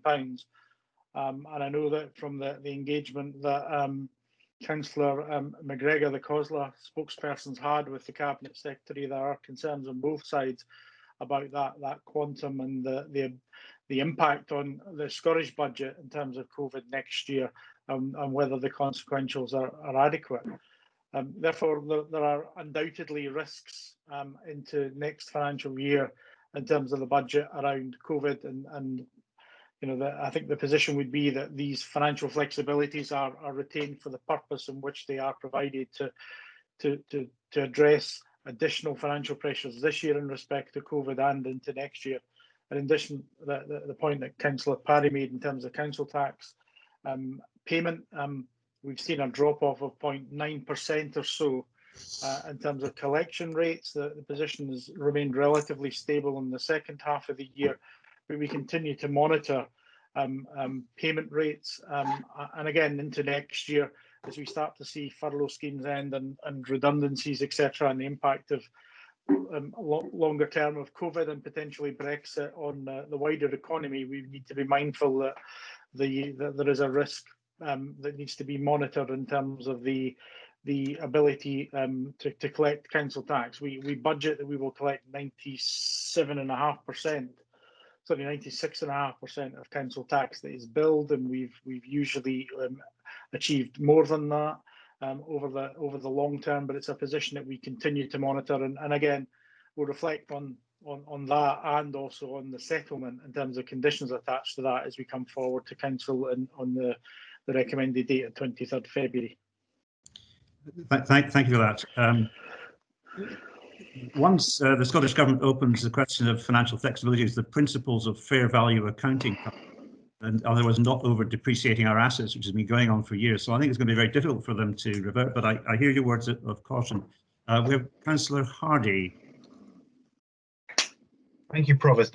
Just to pick up on the point that Councillor Parry raised, you might note that at the Business Transformation Steering Group last time, I proposed that we should reduce the allocation of money that we were putting to reserves in order to freeze council tax. That was obviously something that wasn't taken up at the time.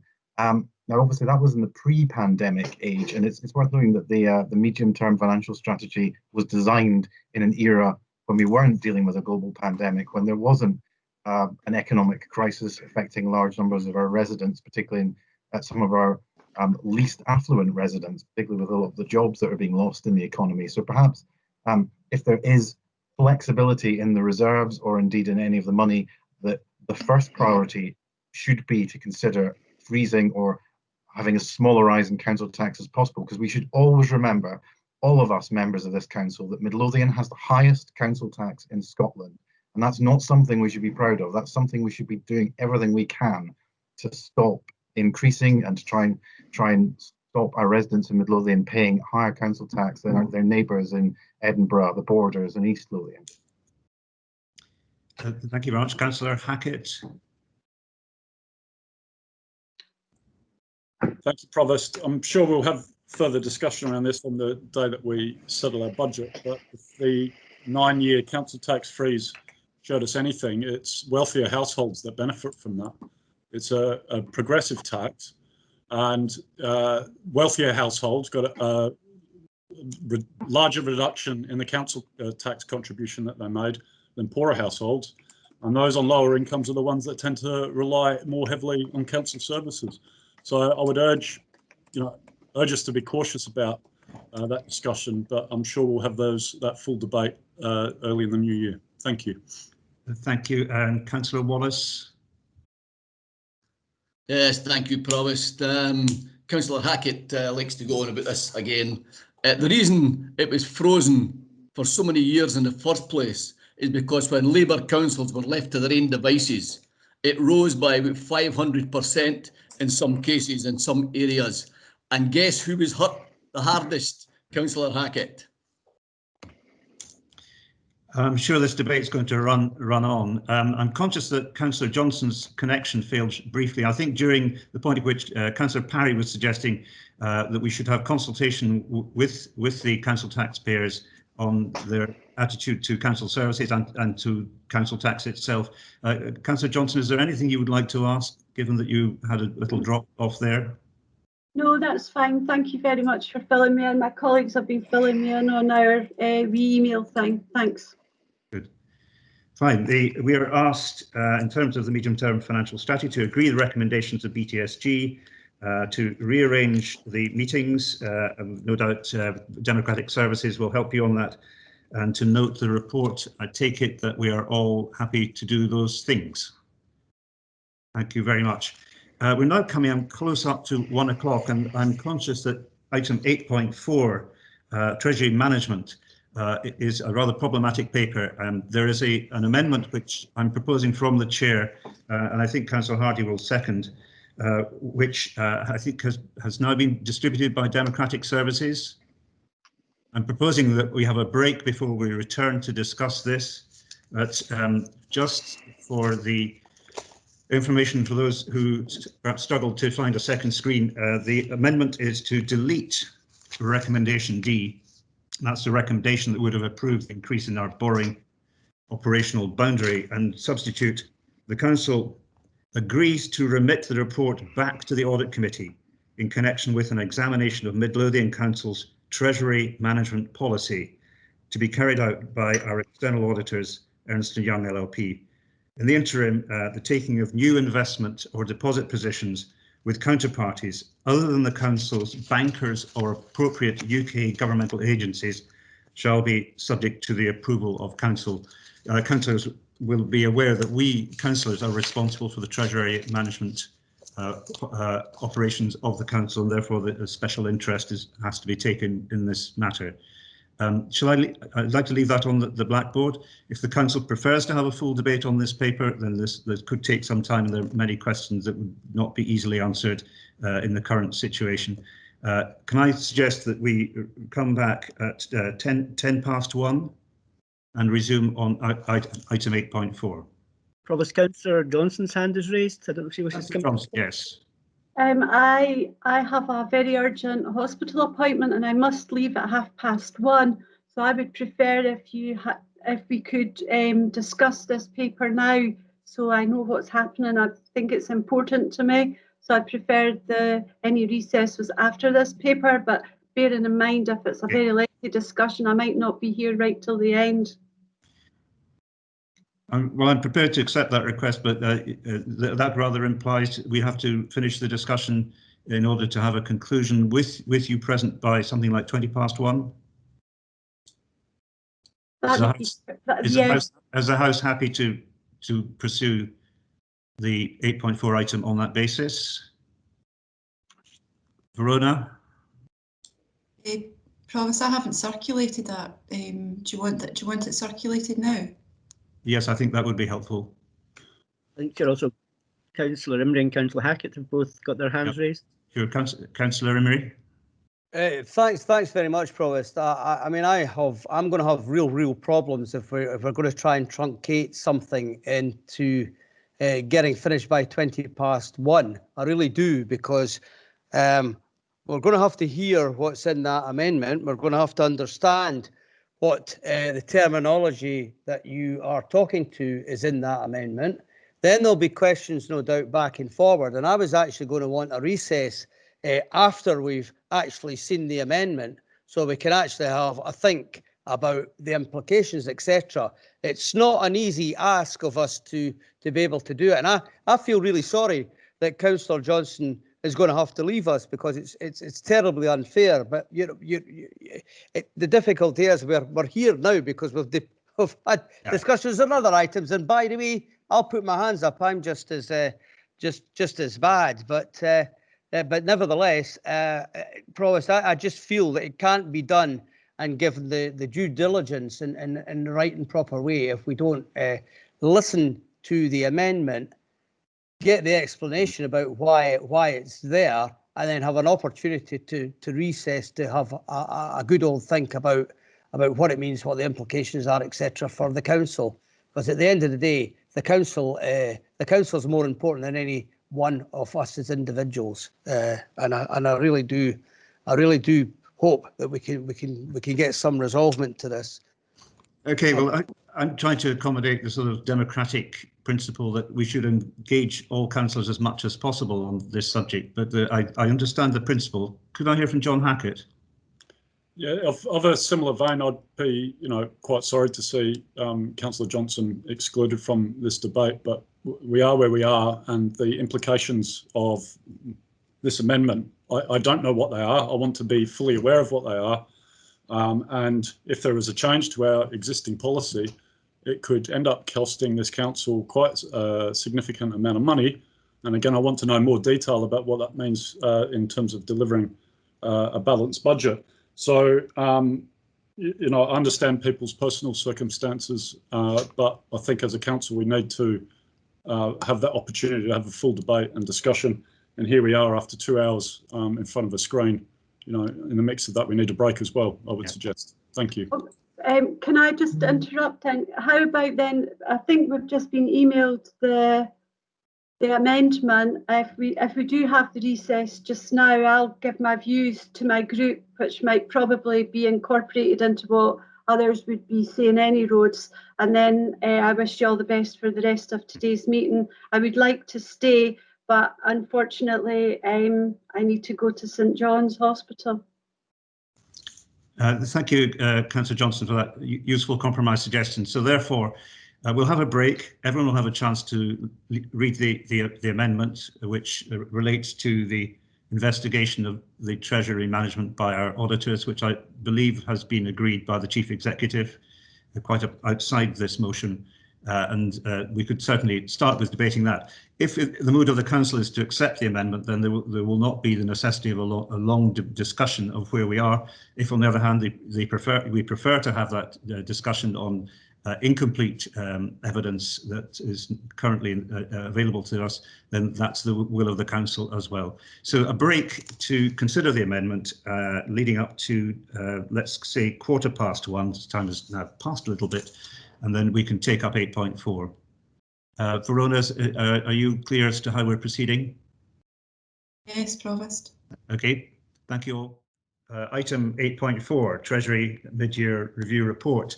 I hope you've all had a chance to read the amendment.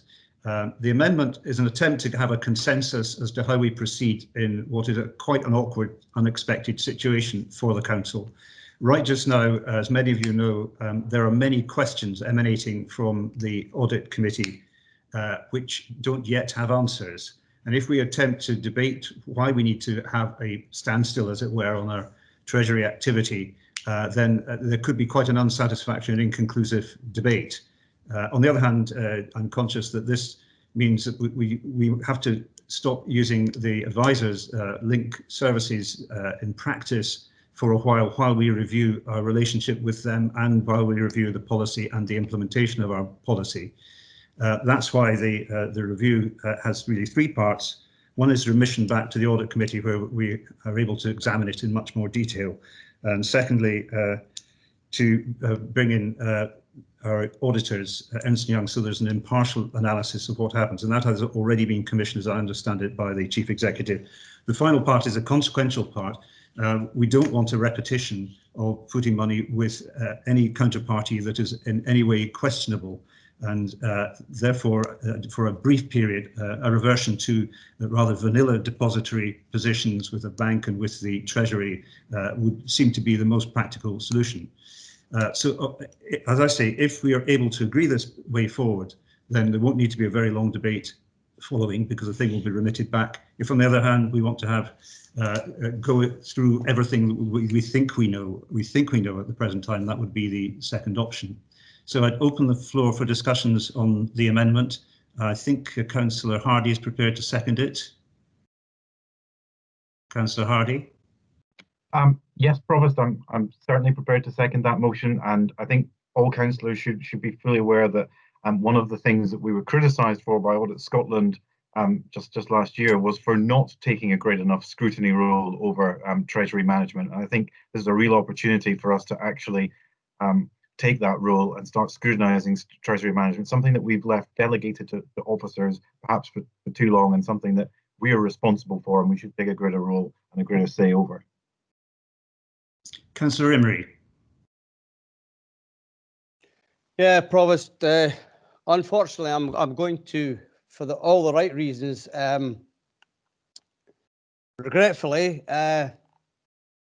oppose the amendment that you're putting forward. And instead, I'm going to leave the report under A to D intact, and add a new recommendation E, which accepts and agrees that the Audit Committee facilitate the examination of the execution of Midlothian Council's Treasury Management Policy, informed by additional work which is undertaken by our external auditors, Ernst & Young. And as part of the wider scope, the audit engagement of their work that they do under audit engagement, and that a Treasury management briefing session be arranged before the next audit committee, to which all elected members and independent members of the audit committee be invited. We're about to set our new policy come January, and the audit committee, under normal circumstances, would have been doing this. And to actually put a pause on the activities under Treasury management of Midlothian Council from now, today, right through to probably February's council meeting, does not make sense in any way, shape or form. Treasury management, and in fact the Treasury management team, deal with the financial market on a daily basis, and to actually stop some of that happening right now would mean that we would leave our money at 0%, or indeed maybe 0.1% there for the moment, and that could have an impact in the longer term to both our revenue account and our capital account. And it just seems to me, Provost, that, you know, we can very well get the external auditors to have a look, and I'm sure if they see anything, they will report back to us. And meantime, we actually, in the spirit of trying to move forward, we actually get a seminar to get those people to come along and explain to us all about Treasury management and how they go about that. We as councillors have always, as far as I can remember, set the policy and the policy direction, and you will be doing that at the start of next year. We do it on an annual basis. It then comes to the council after it's been through the audit committee. It then is endorsed or otherwise by the council, and our officers who work on our behalf, then go away and make best use of the monies flowing in and flowing out of this authority. And it just seems to me that there's nothing askew at the moment, never mind all the things that are flying about and all the accusations flying about. There is nothing askew at the moment that gives me concern to actually stop the process now. I just think we give it the due time that it needs to take, that we get a seminar set up in order that we can better understand if you think we don't understand, Provost. And just on the last bit, private sector finance is completely different from public sector finance. And you know what? Let's not try and get it both mixed up. I've been around finance for longer than I care to remember, and I have to say that councils do not make investment policy on the hoof, and they don't make investment policy easy. They look at the risks, and by the way, all the risks that we take are low risk. That's part of our policy. But for goodness sake, we let the officers go on with this, and we get the investigation done by the auditors, and therefore it then takes us forward to the next phase. So I'll move that amendment, and I hope Democratic Services have got it, because I don't. Thank you, Councillor Emery. I was going to ask exactly that question. Verona, have you got sufficient record of that proposition, and is there a seconder to it? I do have a note of it, yes, thank you. Okay. And contributions from the floor, and then I might respond. Councillor Parry. I think Councillor Hackett was before me, actually. Okay, Councillor Hackett. Thank you, Councillor, and thank you, Provost.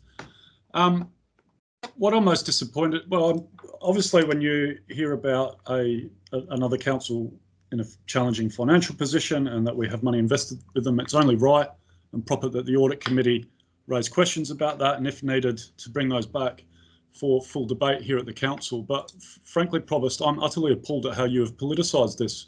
I'm looking right now at the press release that you have written out in your name, which talks about you and your colleagues, Councillor Hardy and former Councillor Peter de Vink, who is, my understanding, is the independent member on the Audit Committee. So I don't understand if you're talking about him as a Conservative colleague and the comments then he is then making at Audit Committee. You go on to say that it's astonishing that this Labor administration, about the policy that my understanding is you voted for, as did every other councillor here, so that our Provost has politicised this, made it party political and used it as an opportunity to attack the Labor Party. I'm frankly appalled. I think it caused... I did not mention, Councillor Hackett, I did not mention the Labour Party. I'm reading this right here. The Labor administration to be fully transparent over a 13 million deposit. You mentioned the Labor Party or Labor administration on at least 2, if not more, occasions in your press release. Yeah, so you know why that was? Because 2 councillors who very properly spoke about the issue at Croydon were attacked by an announcement on the official Midlothian website when we were entirely within our rights to observe what apparently no one in the rest of the room knew, that Croydon was the most bankrupt in the technical terms of Section 114 council in the United Kingdom, and has been described as the rottenest borough. Why did we have money with it? Well, again, it's this terminology of bankrupt, which I think is an unfortunate headline. We've been given assurances from the Section 95 officer that our money is safe. I can't see how a council can become bankrupt if the same financial rules were applied in relation to the impact of Brexit and others. Lots of other councils would be put into the very same bracket. So what I'm most loathed about this whole debate is the upset and concern that it's caused out in the public. Yes, everyone has a right to know where their money's been invested. All of us have that responsibility as councillors. It's detailed in the Treasury management policy. But how this has been betrayed out there is that Labor councillors have gone and invested 13 million in another Labor council down south as some sort of corrupt expertise. And it's nothing could be further from the truth. This is standard Treasury management practice that is practiced both right across the public sector and the private sector. It's a perfectly legitimate way of reducing borrowing costs and bringing back a return to the ratepayers of Midlothian. Right. That's what I find most shocking about all of this. Can I respond? Let's clarify. At the Audit Committee meeting, I don't recall mentioning the Labour Party. It was a problem for all of us. And in my subsequent researches, it would appear in the public domain that Link are also advisors to Croydon. So there's a question of conflict of interest. Now, that may have been covered. We may have known it. We don't know. This is part of the investigation. In terms of what we might do going forward, I'm concerned that any fresh position we take, advised by Link, opens us to the problem of lightning hitting twice in the same place. The period in which we are, as it were, freezing involves indeed a very low interest rate with the more conventional places to put your money, but we're getting hardly any interest anyhow of the local authorities, 1.5, 1.6, but to do that you have to lock up for 2.5 years, and that may not be appropriate. So on the basis of this being politicised, I think it was highly improper of the Council to put on its website an attack on members of the Audit Committee, including the independent member of the Audit Committee. I do not want this politicised any further than it currently is, but the fact is this is a Labour administration, and this is what has happened, and it does involve another Labour authority. As I say, they're all facts, Provost. I'd ask you to reflect on the press release that you've put out there. What I'm interested in is ensuring that Midlothian Council ratepayers' money is safe. I believe that we've had that assurances from our Section 95 officer, but obviously we would like to hear further details from him today. Our legal rights are in full force and effect, but the question has not been answered as whether this council, which not only has a significant deficit, but has 1.5 billion, one of the most indebted councils in Britain, where on earth that money is going to be repaid from. And as it stands at the moment with the Section 114, who is going to lend to Croydon? That's not been resolved. There has been not one Section 114 letter, but a second one, and they still cannot balance their budget, and they are looking at a third. Now, it's often said that there's an informal agreement that central government will support a collapsed local authority, but that puts the government in a very difficult moral hazard position of supporting all forms of poorly run local government, where the councillors can just say, don't worry, that we'll be bailed out at the end. Is there a guarantee by any government of Croydon's debts? There is not. So we are taking additional risk in these exceptional circumstances where the old presumption that a local government was a safe place to lend your money. That is why I don't consider it proper for us to continue to take the advice that relative to local government deposits, indeed any other deposits, which in the past have involved obscure German banks and in the past have involved rather rapacious American banks. I don't think we should be taking these positions until we've had a chance to review that policy, which, as Councillor Imrie rightly says, will happen in January. So there will be a short period where we'll get a tad less interest, going from pathetic interest to less pathetic interest. It is not the way to solve the issue, that we're actually taking a lot of risk for very little return in terms of our Treasury management. If I may, they're all opinions which you're perfectly entitled to have, but we've set the policy. I'd be worried that any pause on that, we lead the council as councillors and operational staff get on with doing the operating. And that's what this team does. And if I can draw a comparison to my own service area, there are huge complaints about the bin waste collection service, but no one's called for the waste collection policy to be reviewed. And then councillors get to decide who gets the bins collected and who doesn't until that point.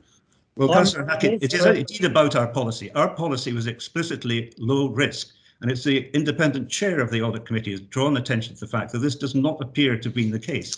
Croydon Council actually has a credit rating, and it was one of the worst in England, and that was reported on and by SITFA at the beginning of 2020. Something is wrong here, and we cannot continue to take positions advised by Link. We might have to go back for a short period to the most conservative position on putting deposits down that a council knows, and that's what's proposed.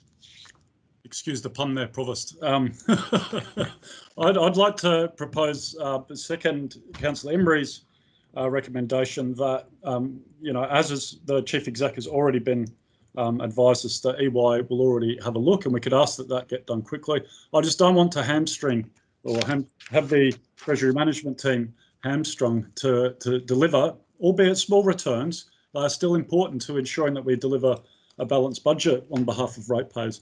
And could I also suggest that we have some sort of frequently asked questions put on the council website, not just about this specific issue, because it's generated an awful lot of discussion out there, but I think in more general terms about Treasury management, because on the surface, if you read through the papers, it could be quite a complicated sort of set of information, but ultimately it's about how we manage both our day-to-day spending and our longer-term investment commitments that the council has. So I would ask that we consider that as part of this debate as well. But I'll leave it there. I've had quite enough opportunity. Thank you, Provost. Well, Councillor Parry, would you like to contribute? Yeah, thanks, Provost. I thought you and John were just going to argue there for some time. Look, I mean, this is, you know, a really serious issue, and I was present at the audit committee, you know, when it was brought up, and I've seen the way that it's been portrayed on social media, and I think that that's unfortunate. However, you know, I think it is right and proper that we do look into this. You know, it's right that we, as councillors, kind of investigate, you know, what this means in terms of when we set the next policy. And as Andrew Hardy pointed out, you know, we play a role in terms of scrutiny, and I think that's important as well. And if Andrew doesn't think that I'm not scrutinising the council, then he's not paying attention. But I'm concerned about the motion from the Conservative group and what the instant impact that might have in terms of our revenue budgets, in terms of, you know, simple things like, you know, paying staff and such like. So I am a little bit concerned about that.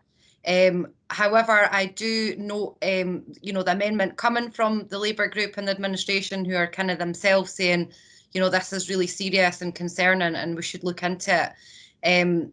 For what it's worth, I did look into what other councils are doing in terms of borrowing from other councils, you know, and it's quite a widespread practice, in fact, including from councils where there is Conservative administrations or where they play a part in administration. So, you know, I don't think it's fair to say it's party political. I think it's a shame that it has become party political, especially out in the media. Not sure you've done yourself any favours there, but so I agree with the kind of sentiments in terms of scrutiny, but just a little bit worried about the impact that your motion would have, but glad to see something coming forward from the administration themselves. Okay, so if I understand Councillor Imray's proposal, he is content to use linked services and continue to invest on their recommendations, which is a central part of our policy. The issue is not changing the policy on the hoof. The issue is the implementation of our policy. Our policy was low risk, and that's not what this Section 114 situation represents. It is the biggest collapse of any local authority in my lifetime. The next biggest one, the lenders who had money on deposit, Northamptonshire was split into two, so they don't really have the same covenant. There are all sorts of issues that are flying from this, and partly a need to look again at what we're doing, given that the markets are now much more dangerous than they have been in the past. But that's my analysis. You're not only wanting to continue to use linked services, but you're also saying that we should have a substantial increase, I think 100 million, in the borrowing capacity of the council. That then leads to the question of where that 100 million is going to go, if it is drawn down. If you allow me to come back, the situation is at the moment that that's what we're doing. So what I'm saying is there's nothing been proven. You've actually you're making a judgment call on what you think may or may not be happening. Now, to be perfectly honest, we set the policy. Officers are employed to administer that policy. And, you know, there's a boundary line there of which we don't go over. And Councillor Parry is absolutely 100% correct. We are there with our job is to scrutinise what happens. And that's why we have an audit committee. That's why we've got an independent chair. That's why we've got an independent councillor on it. Although, from what Councillor Hackett's saying there just now, and I haven't seen the press release, obviously no more independent than fly in the air. And this has been recorded, so you can take it. That's what I'm saying. And honestly, I just think that we leave well alone just now. We get Ernest Young to have a look at it. we continue on the way we are at the moment, because at the end of the day, the council taxpayer is our responsibility as well. And we had that discussion earlier on in the last particular item. So yes, Provost, I am actually quite fundamentally saying that we continue on with where we are. We will be looking at a new Treasury management policy in January. We can get a seminar so people, if they feel they don't understand it, can understand it more. I have got no problem whatsoever with that. And then we as 18 members will make a decision of what that policy is, endorse it, amend it or otherwise, and then we will give that over to the Treasury management team, who will invest on our behalf, on behalf of all the people that live in Midlothian. So I am very relaxed about that. I've been on to the Section 95 officer asking the very questions regarding, is our money safe? And I am satisfied that we are, and we're operating in that way. Now, I'm not going to come to assumptions right here and right now of anything else. That will all come out because Ernest Young will actually do that investigation. And I'm quite easy about that. But we don't stop and put a halt on it, when in actual fact it's money, that public money that goes to help with our capital programme, our schools programme, and indeed our housing programme, and indeed, dare I say, revenue money that comes in, that we will not get the kind of responses, i.e. in interest rates, that we would get if we were continuing on. So I am very relaxed about that. I know what I'm asking for, I know what I'm doing, and that's why I'm going to stick with the amendment, Provost, and we'll see where it goes. Thank you. Thanks. I would point out, Councillor Emery, that it's not the question that we're just letting things run on as they were. You were being asked for a substantial increase to the operational boundary, and another massive increase in our borrowing capacity, as well as our ability and necessity to make deposits. But I'll just pass that to the record. Councillor Cassidy. Thank you, Chair. I just want to try and be the voice of reason here in between you guys. There seems to be a disconnect here that we need to bridge. We surely should go through a process here where we do take it back to our audit committee, of which I'm part. We sit down with audit, we decide where we're going with the investigation, what we want investigated, and we let the auditors then take the lead on this. I think to press the panic button at this stage might be a bit premature, and as Councillor Emery was pointing out, there are consequentials with this if we do stop the investment immediately. The £13 million is invested. I'm sure I've had assurances from our Section 90 officer that that money is safe, it's government backed, and I'm happy to let a process take place here where we do the due process and get everything lined up and do it properly, instead of, I'm not going to say knee-jerk, but kind of throwing the baby out with the bathwater at the moment. So that's where I'm sitting at the moment. Thank you, Councillor Cassidy. Robert, to interrupt, I think the Section 95 officer would like to speak. Yes, could I hear from Gary Fairley? Thanks, Provost. It was just as a matter of accuracy that the recommendation D in the report is actually to reduce the operational boundary borrowing and to reduce the capital financing requirement from those that were set by Council back in February. There is no recommendation in the report to increase these. So the operational boundary would come down from 388 million to 313. Just as a matter of accuracy, thanks. Thank you for that. I don't know why there was an impression that it wasn't actually increasing it, but it had increased before. So that therefore means perhaps there is a consensus available if, in terms of my own amendment, we simply take out the question of interfering, as you see it, with the Treasury operations, which means we still are dependent on Link for our advice, and that we will have to take the consequences if anything happens between now and January, when we have a full review and the right of the EY report. If the last sentence of my amendment is taken out, is the position then acceptable to the rest of the councillors? Namely, that we remit the report back to the audit committee and that we have an investigation by Ernst & Young.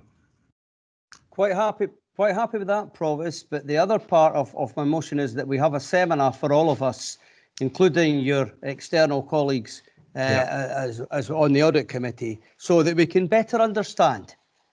Just let's put it that way, so we can better understand. So hopefully we don't need this kind of debate again, because I don't want to call into question anybody just now prematurely. Let's see what the auditors come back with, and if there's action to be taken, we can take it there. And I would welcome that we can try hopefully and come together on this. We came together to set up the policy in the first place.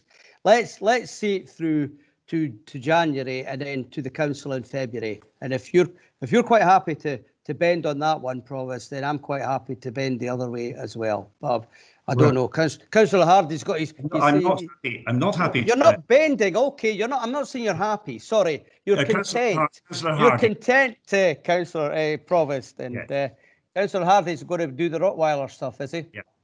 Absolutely not, Russell. I would never want to savage you in any way. No, I actually agree with Councillor Imray's proposal that there should be a training session, but I think we have had a training session before, fairly recently. I think it was 2019. So I don't know if there's an opportunity to perhaps widen a training session to also discuss some of the alternative opportunities for council investments, because there are councils out there who do things other than just a purely treasury management strategy. And I think it would be quite good for us to see some of those options as well, because one of my concerns with the current treasury management is that the returns are extremely low. And there are other councils out there that have different forms of investment that see far more significant returns. I think it would be good if we could look at some of that as well. Councillor Parry. Yeah, it was just on Councillor Hardy's last point there, which was slightly ironic, given that Croydon Council are in the situation that they're in because of how they've invested. So just a note of caution and perhaps irony there. Yeah, I think there are quite a lot of messages coming out of Croydon, and I encourage councillors to have a look at what the internet says about it, where the word bankrupt is unfortunately used all the time. Councillor Hackett. Thank you, Chair. Just on that last point, it's all over the place, everywhere you look in the media, but I think we aren't the media, we're councillors as well, and I think we have a responsibility to use language that doesn't inflame or misrepresent a situation. Look, I'm keen to get to a consensus on this, and I just wanted to reiterate, I have questions about this investment as well. I think it's perfectly right that councillors raise issues about how we were advised on this money and how we got ourselves into that position. Absolutely 100% support that spirit. What, if you like, perverse twist of fate in all of this is the public is more aware of how the council invests money, but I want to make sure that that's done with the full facts. And I think it's really important that now that there's an increased interest in this area of the council's activity, that we use this as an opportunity to educate and inform our ratepayers about how this works. Because there is a perception out there that with all the financial difficulties that we face as a council, we've just gone and given £13 million away to another council. So it's really important that people understand that this money is invested to come back as a return for the benefit of services that are delivered to local residents. And I'd asked either through a part of these amendments or just if council officers could go away and quickly put up a frequently asked questions on broadly around treasury management and this topic in particular. So again, I just want to be really clear for the record. Yes, welcome more scrutiny. Yes, I think questions have to be asked. I'm disappointed at the politicisation of that, but I'm quite happy to move on from there. The last point I'll just make, since being elected, yourself, Provost, and I know the independent member and others, you have a track record, if you like, in the private sector, and I'm sure you've done exceptionally well in that. And I believe Councillor Imray made this point. Public and private sectors, the way they operate is very, very different. And although you have that level of experience, I think we've all got something to learn about how these types of investments work and how they return for local council taxpayers. Thank you very much, Provost. Okay, I accept even after eight years on the audit committee here, I've got things to learn. Councillor Lee Douglas. Yeah, thank you, Provost. Yeah, I found that comment quite derogatory actually, but I just would like to, for the record, just say, referring to sort of Councillor Imrie and Hackett discussing boundaries, you know, it was totally inappropriate to publish on the council website the detail and statement that was made on referring to Councillor Smale and Councillor Hardy. So I just would like that on record. Thank you. Thank you. Grace Vickers.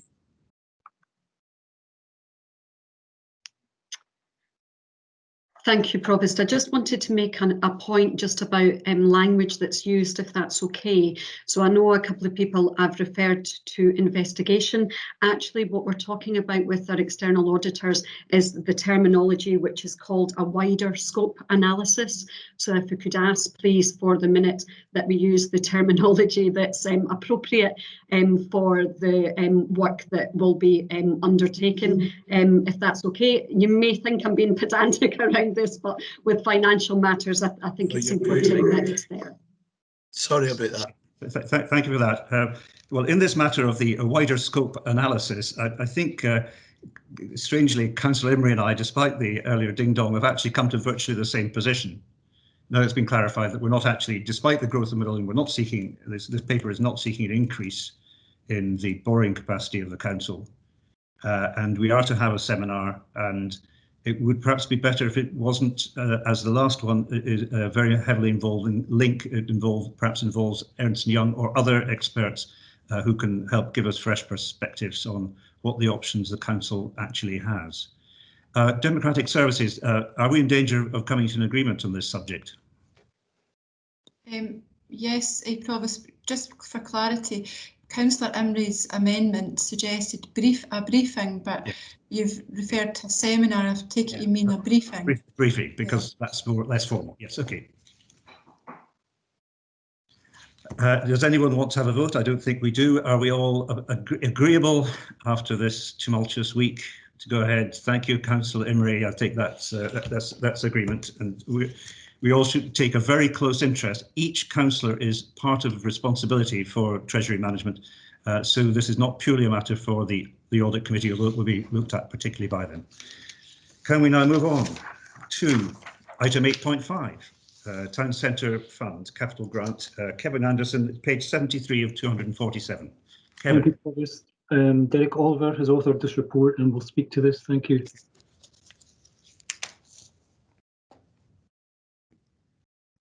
Good afternoon, councillors. The purpose of this report is to provide information in relation to the recently announced £18 million Town Centre Capital Fund, of which Midlothian has been awarded a £331,000 allocation, and seeks approval for both the governance of the fund and the mechanism for proposing and approving Midlothian-based projects.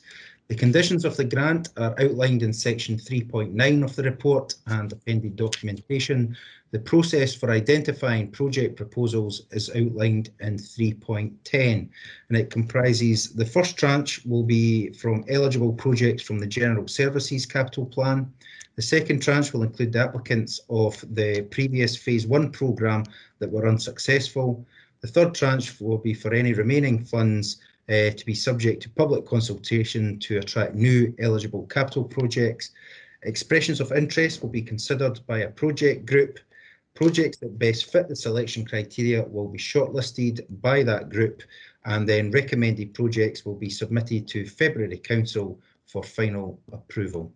On this basis, Council is recommended to note the guidelines and timescales of the grant funding, agree the process for identifying project proposals, and agree project proposals will be presented to February Council meeting for final approval.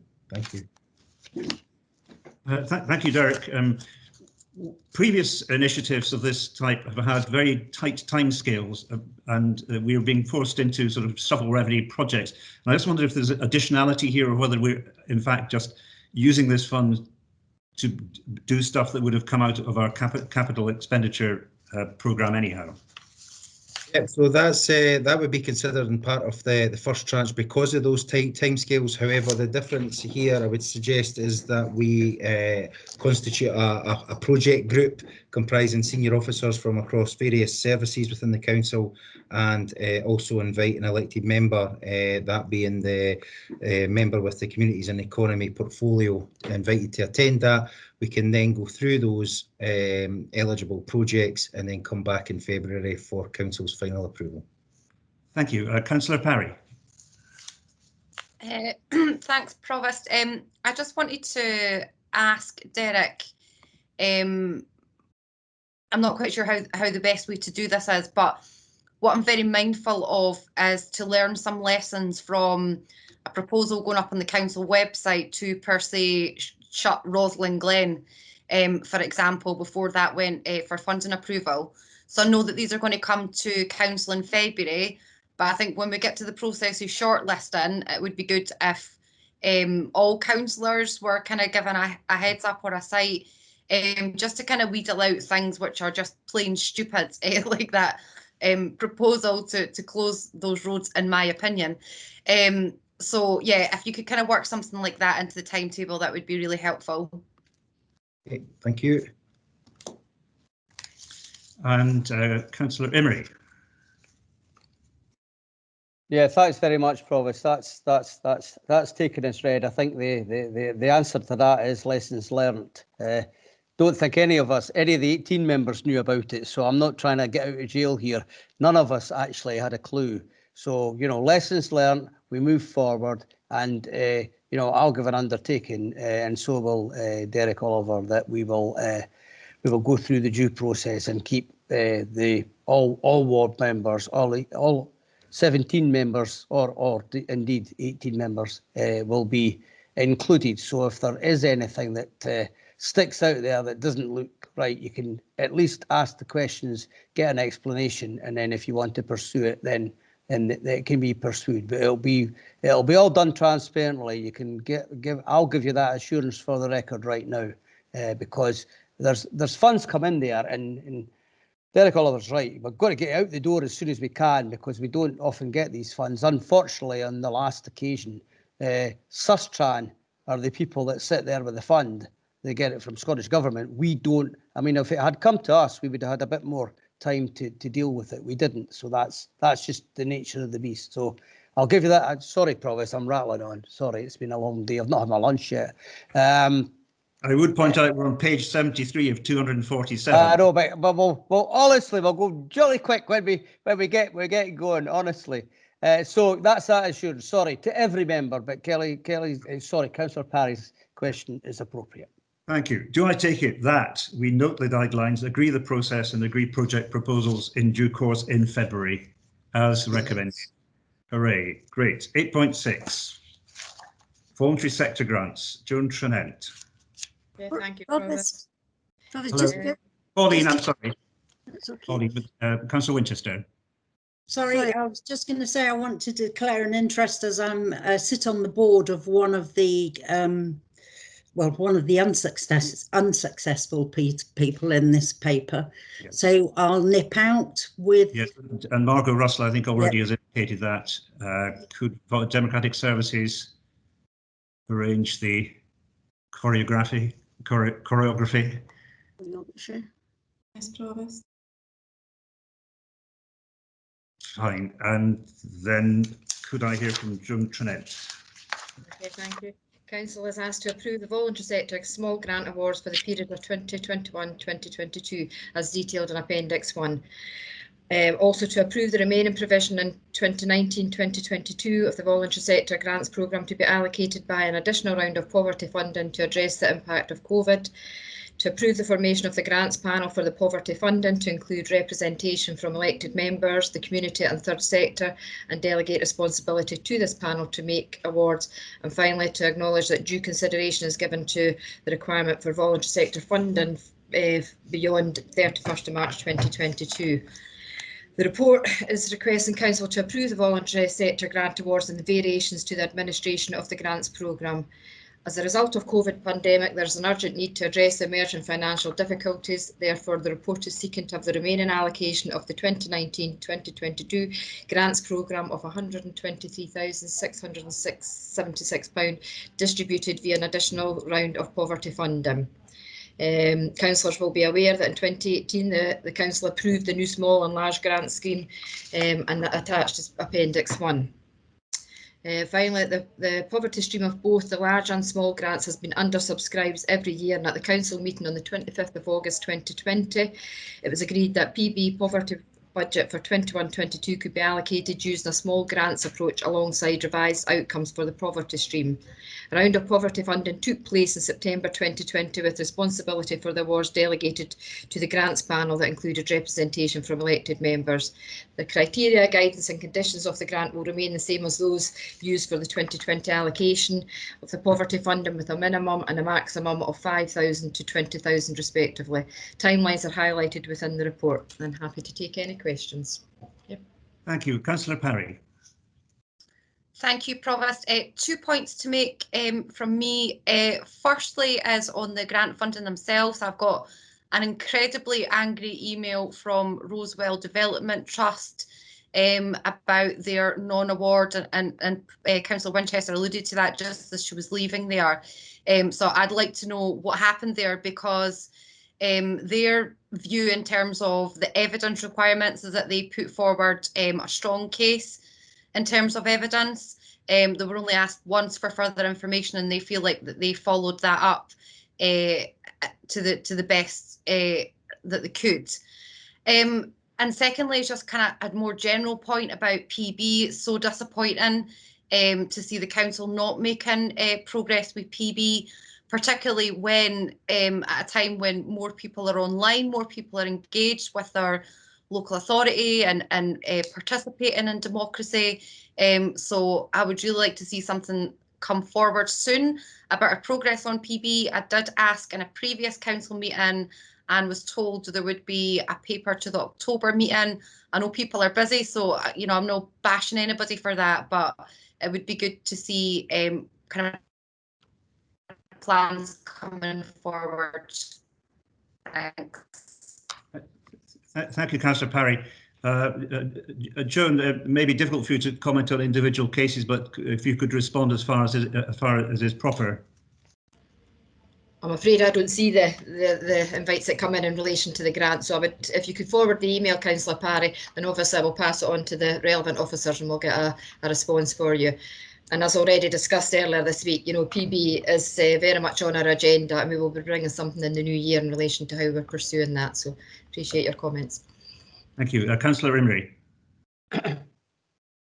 Yeah, thanks, Provost. Just to say, I received the same email as well, and I just have to say that, you know, we did make our position clear that elected members wouldn't be involved in the decision making regarding the loans, because you do get into this one deserves it, this one doesn't. But I certainly think, Joan, take this one away to the team, that anybody that was unsuccessful or only part successful has to actually be responded to as well with the reasons why. I mean, I know we don't have an appeal system, but certainly from that aspect, just to generalise, not just on that one specific thing, because there's a number in there that were unsuccessful. I do think for the future, if we're going to continue this grant scheme in the years to come, then people need to know if they haven't actually met what you would determine as the criteria. So it's not a criticism. It's a positive contribution in the sense that it lets people know if there is a next time that what they perhaps need to do that little bit more to get over the line to get the grant. Thanks very much, Provost. Appreciate that. Thank you. I think that point's been taken on board. Councillor Hackett. Councillor Lloyd Douglas had her hand up just before me, Provost. Such old-time courtesy. Thank you very much, gentlemen. Yes. Actually, I just wanted to add, I had a few questions on this paper, and I've had the answers from Joan, so thank you very much for that.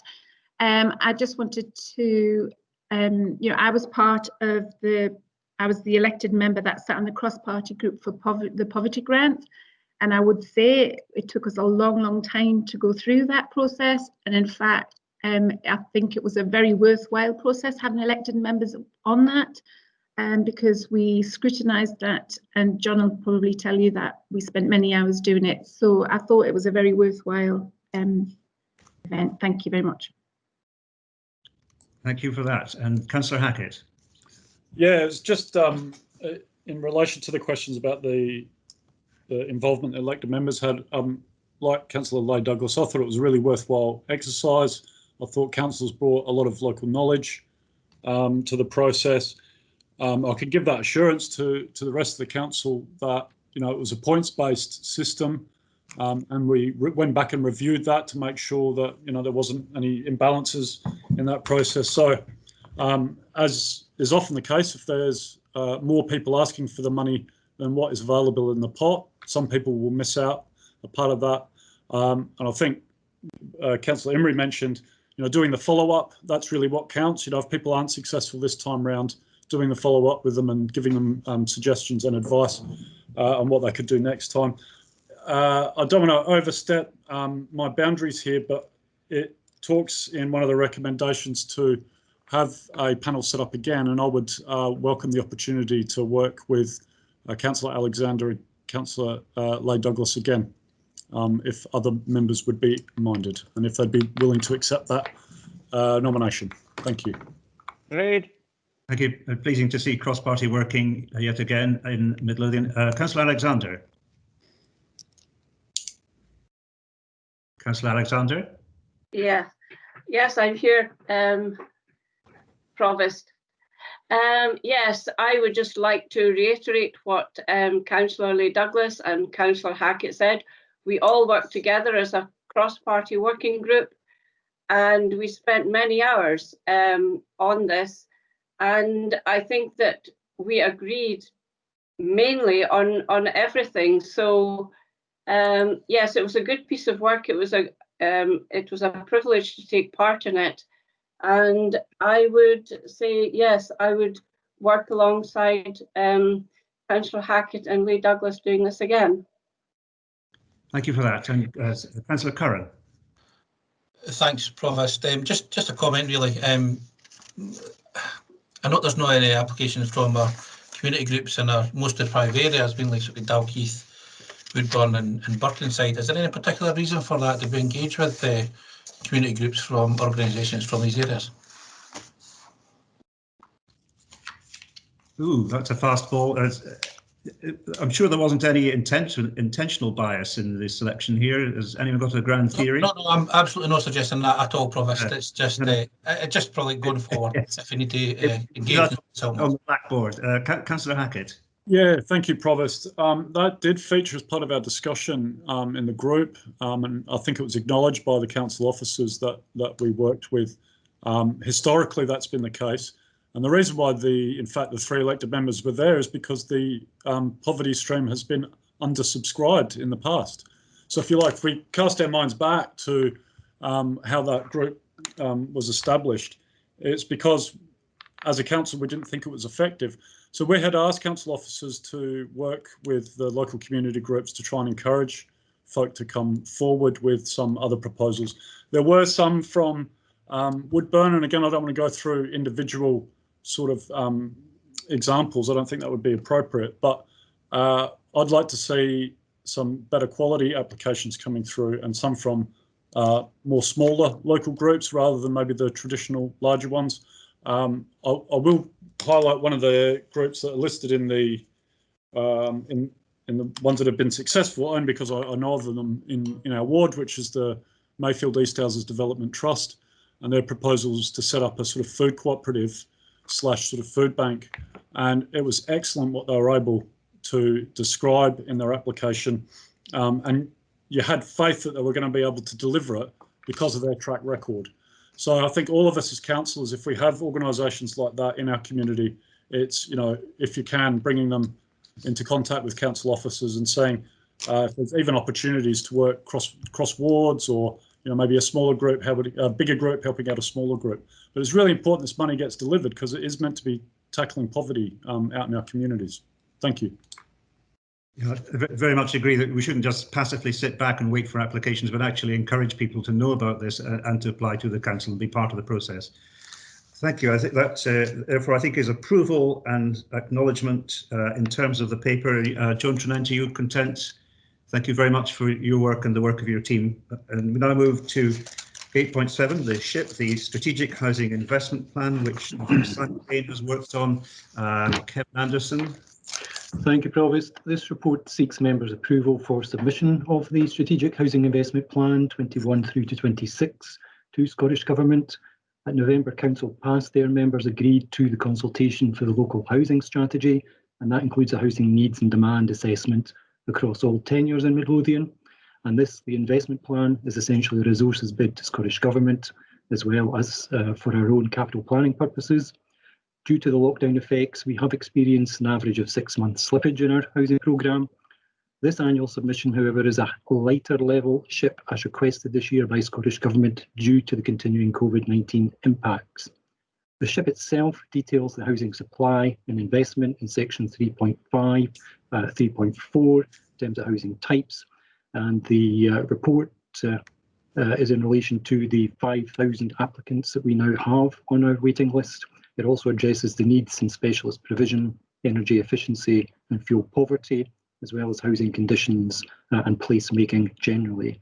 From April of 2021, we will now be in the final year of the last consultation on the rent strategy, and a report will come forward to Council early next year to propose a further consultation with tenants and applicants on any increase options and a further new build programme. Thank you.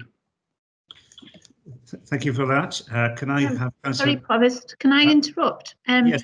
I'm not sure if Pauline Winchester's back in the meeting. She was put out for the voluntary grants paper and she doesn't appear to be back in.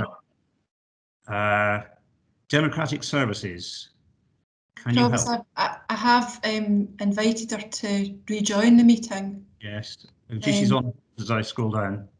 Yeah, I've been trying to contact her by email to see, because it says on hold, but she did move from being out of the meeting to back in, but now says on hold. We should pause, I think, in terms of our protocol. That's right, I'm back in now, sorry. Oh, thank you, Councillor Winchester. Oh. We can continue. We've just begun the Strategic Housing Investment Plan, and Kevin has spoken to that, and I'm inviting contributions, and Stephen Curran has his hand up. Thanks, Provost. So this is our annual document that sets out our investment strategy over the next 5 years, and it's required annually by the Scottish Government, who set the regional house building targets. I note Kevin's comments that it's a light return this year due to COVID, but there certainly doesn't feel light, and it's got quite a bit of detail in it, Kevin, so thanks for that. Just a couple of points, really. I do have an issue with the term affordable housing. I mean, it has different meaning to different people, and often it needs clarity. Although I do appreciate that there's a breakdown in paragraph 3.4, which details that 1,362, the 2,600 odd affordable homes will be council homes. Also note that 1,800 of the homes will be in the east of Midlothian. Well, let's hope grade separation at Sheriff Hall by the time the programme matures is actually there. And I'll take every opportunity to rattle that drum when I get the chance. A couple of points I'd like to raise though. I do have some concern with the off-the-shelf target, in that we're only planning to purchase 80 units off the shelf. I know there's money being carried forward to next year, but over the 5-year period, and assuming that these purchases provide value for the public pound, it does seem a low number, which is often a much quicker process to increase our housing stock and get people into homes sooner. I'd also like some clarity around the accessible housing. We've got 484 specialist homes in the plan. Are we confident that number is sufficient to meet the needs of our current tenants and applicants who require accessible housing? And just to finish, Chair, I would like to thank all our tenants who with their continued support, who agreed a couple of years back through the rent strategy to increase their rent to support our house building programme. And also, it's only fair that we acknowledge the grants awarded by the Scottish Government.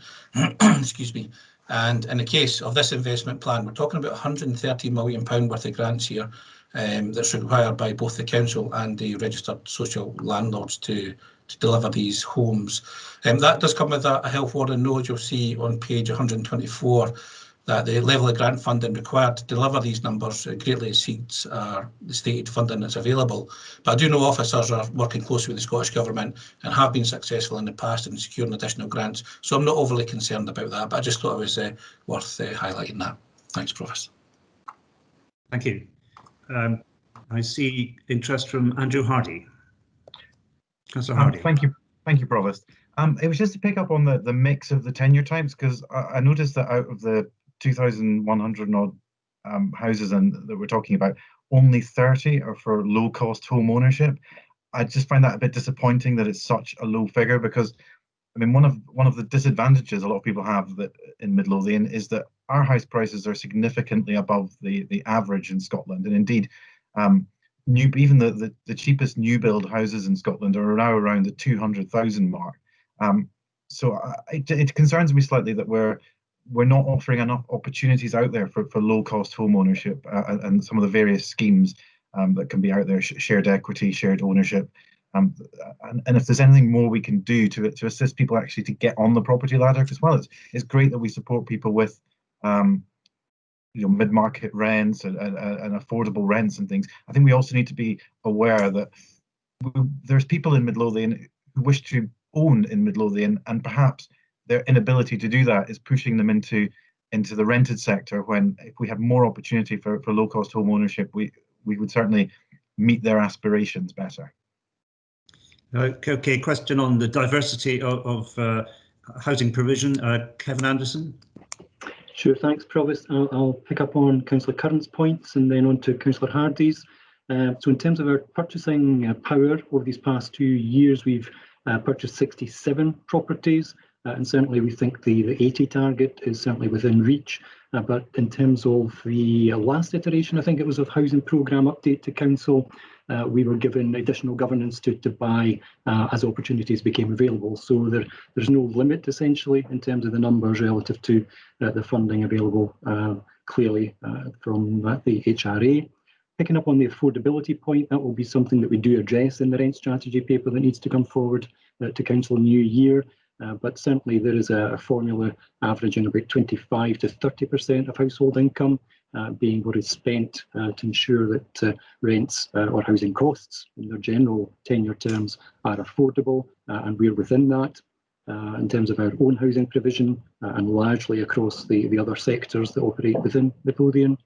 In terms of our specialist homes provision, certainly we take that from the housing needs and demand study, which we picked up at last council through the local housing strategy, and our houses are built for what's termed varying needs standards, so it allows any future flexibility and reconfiguration there for the future needs of households, and that's informed again as part of the housing needs and demand assessment with our colleagues in health and social care and the community health specialist who is embedded within the housing service.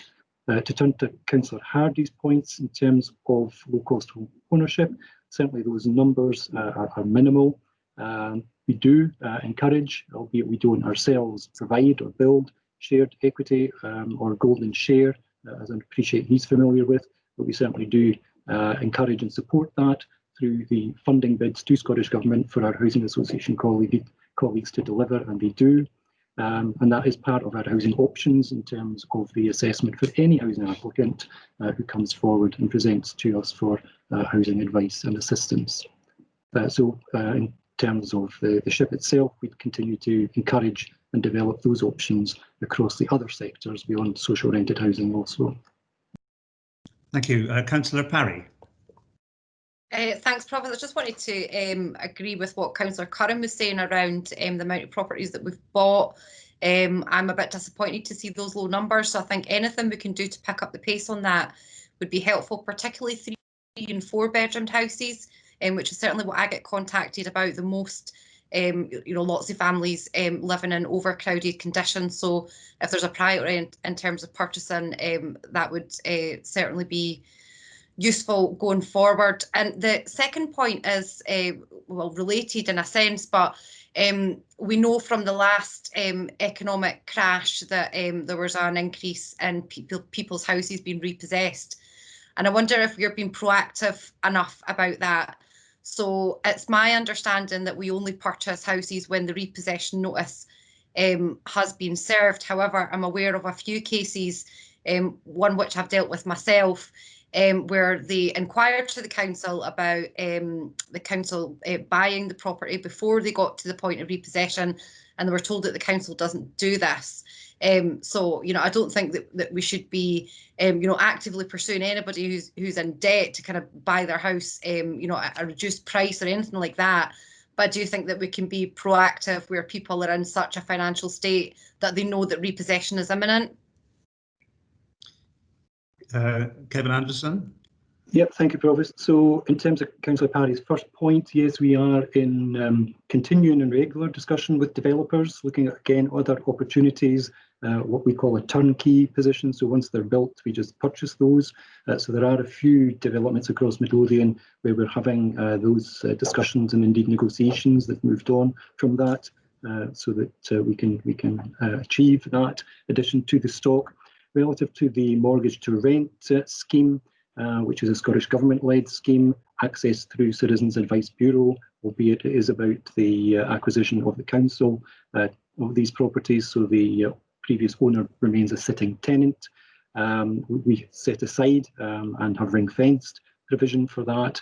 We've certainly not had the demand that we certainly did experience in 2008. We anticipate that going into 2021 at the end of furlough and the change of circumstances across a whole range of households as a result of COVID and the economic impact of that. Following a previous inquiry, I think again it was through Councillor Johnson, to see if we could repurpose some of that money. The feedback from Scottish Government was not really. Essentially, it was for that particular purpose. And as I say, whilst we've had a low uptake in recent years, we do anticipate there will be increasing demand going into 2021. And that in itself, albeit it's not administered by us, is one of those housing options that we certainly speak to people about when they present to us, given their particular circumstances. Thank you. Kevin, in the context of our review of the audit for 31st March this year, it was noticed that there have been very few actual completions last year in terms of our social housing programme, and apparently a very large amount of work in progress. Now, you've already talked about the 6-month slippage, and I just wondered if that means there's also a financial thing going on here, which means the contract cost to completion will actually turn out to be much higher than we had anticipated. You might also want to comment on the labour market position, where paradoxically we heard recently that the numbers of jobs are being advertised in the Lothians is 10% higher than a year ago, a very counterintuitive position. Certainly, and that's what's motivated those contacts with developers, as I referenced Councillor Parry's point, but certainly the feedback we're getting from developers and across the sites which are earmarked for development is that the market is actually quite buoyant, really. We'd anticipated the worst, but that's not the experience, and as you say, that's reflected in the workforce market that we're seeing as well. In terms of costs, there hasn't been an undue demand in terms of any material change to our contracts for our own housing programme. As I say, slippage is on average of 6 months. We've had a variation from those who've actually delivered on time because they were near completion when lockdown actually occurred, to those who think it will take about another 18 months, which in itself is not acceptable to us. So we're as I say, averaging that out about 6 months. But certainly the feedback, because again, we're in regular contact for our own purposes of delivery of that 1,000 houses by 2022. And that's looking achievable within the social housing programme. So no, there are no significant additional on costs. And indeed, as I say, we're getting favourable responses back from those who are developing in Midlothian at present and plan to. Thank you. So transient timing issues there. Councillor Curran. Thanks, Provost. Just very quickly, following up on Councillor Parry's point, she makes an excellent point regarding the mortgage to rent scheme. If there's anything we can do to improve that practice, then we should be taking action. You know, it's no good practice to say to people that, you know, we can't help you unless you stop paying your bills until you get further in debt. So I completely agree. Anything we can do to make that practice better, then I'm all for that. Yeah, I understand there, and also they avoid getting an adverse credit reference, which just makes their problems worse. There being no further comments, can we therefore adopt the SHIP as in its terms? Recommended to approve submission. We approve submission. NEMCOM, thank you very much, Kevin, for that. We now move on to page 138, the annual report 8.8 by the Chief Social Work Officer, Alison. Alison Thank you, White. Chair. Thank you. I'm afraid you've now got a triple bill of me as well in the papers in terms of where we are with this. So the first report that I've got today is the annual report of Chief Social Work Officer, as I'm already highlighted, and I won't go through it in full detail, but what I'm seeking obviously at this point is that you'll agree the annual report for 2019-20 and agree that that will be placed on the council website, that a copy will be available.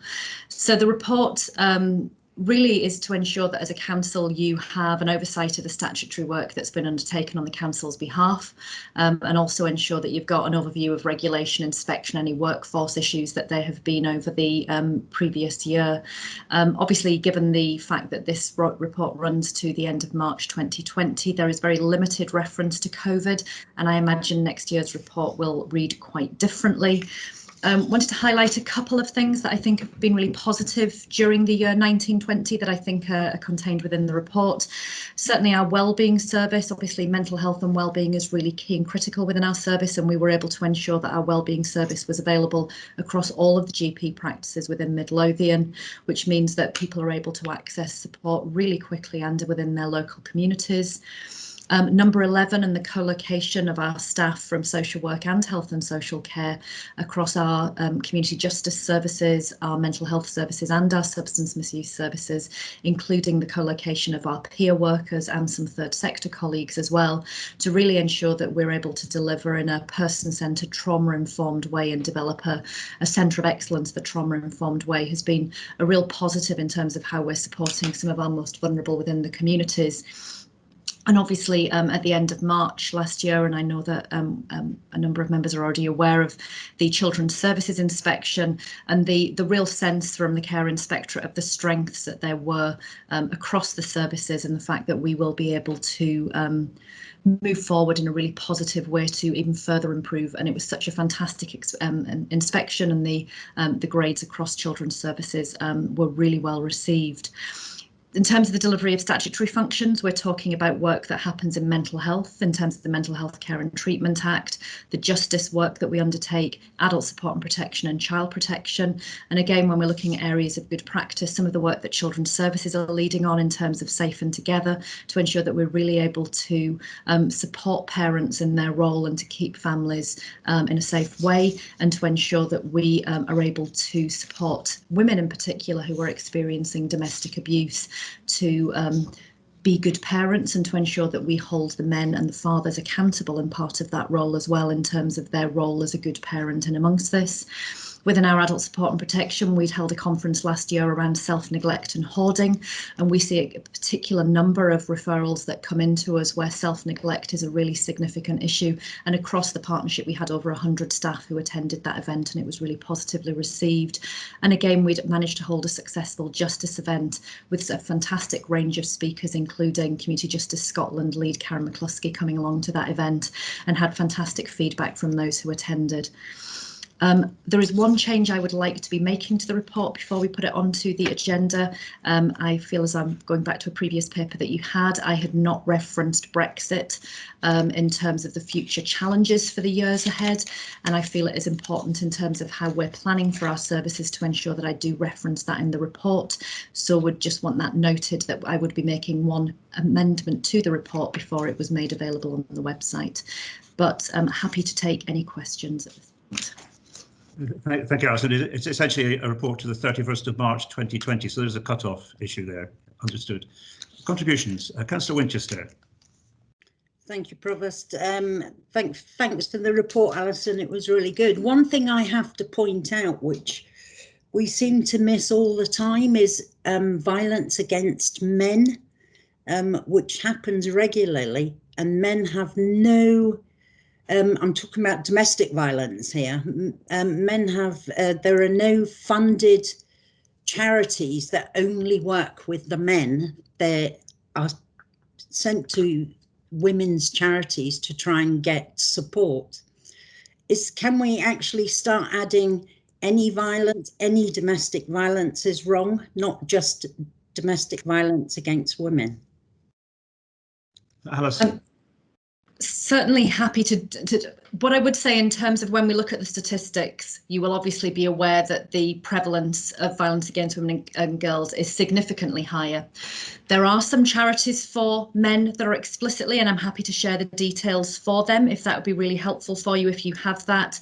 And certainly in all of the communications that we do share, we do say that violence in that general sense is not acceptable. But I think in terms of the volume of work that we are needing to undertake, that is why there is that significant focus on violence against women and girls. But in terms of the work that we do, obviously when we receive referrals, we do what we can to ensure that we do support men at this point in time as well.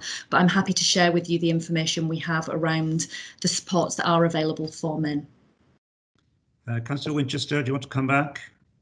Thanks, Alison. Yes, I'm in touch with a few of them. Unfortunately, none of them are funded. They're all done by voluntary funding. Nothing gets funded by central government. It would be interesting. It should, of course, be shared everywhere. And I do realise that violence against women is more prevalent, but it doesn't mean we should forget about those men either. Thank you for that. Councillor Hackett.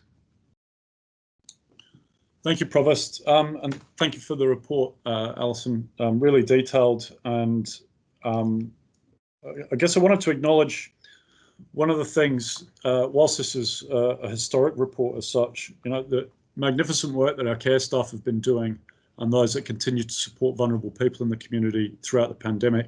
Whilst many of us have had the opportunity to sit at home and work from home, these folk have to go out and go into people's homes and provide that level of care at the early onset of the pandemic. As a broad statement, there was lack of PPE and other things, so people were literally putting themselves and their own health at risk to make sure vulnerable people were being cared for.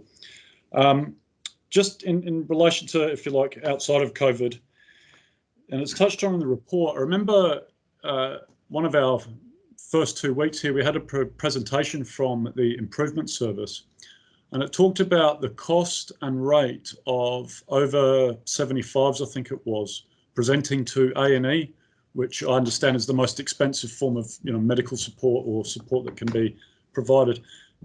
How are we going with terms of shifting money and resource from acute hospital services into community services that would prevent that type of visit being required? Because ultimately that's what integration is meant to be about. And has COVID really changed that mission, as it were? Thank you, Alison. No, it hasn't changed the mission in terms of us needing to deliver on that.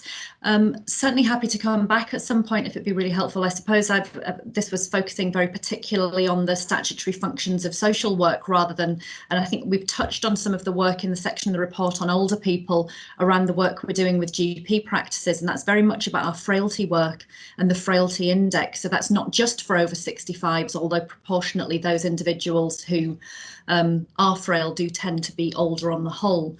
What we've been doing is obviously being able to highlight who's been identified as being frail within our population. It's an interesting phrase. Not many of us like the word frail and frailty, but it's what we're using at this point in time.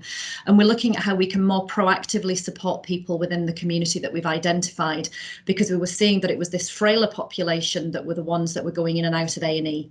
So some of that work has been working with our partners in the Red Cross. So a lot of that's been about social isolation and how we help plan with them and their carers around how we support them in their community. Part of that has been ensuring that we've got a really good multidisciplinary team around them. So that's involving our GP practices, our social workers, our AHPs, our district nursing service, along with our home carers, to make sure that we have the right support from the right person at the right time going in for them, and to help them begin to plan about what's important for them. So that might be about doing falls prevention work. As I say, it might be about social isolation. It might be about connecting into other services. So we haven't probably quite seen all of the benefits of some of that work, but we are beginning to develop that across all of Midlothian to ensure that we're much more proactive about working with that group of people who are more vulnerable and susceptible to having those multiple A&E admissions. So happy for us to bring something back in the future if that would be helpful for you.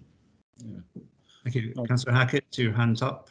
Yeah, thanks for that. It was important to raise that in the sense of just in our own ward, Provost and Midlothian East, the difference between A&E admissions for older people from S Bank compared to Mayfield and East houses is really, really stark.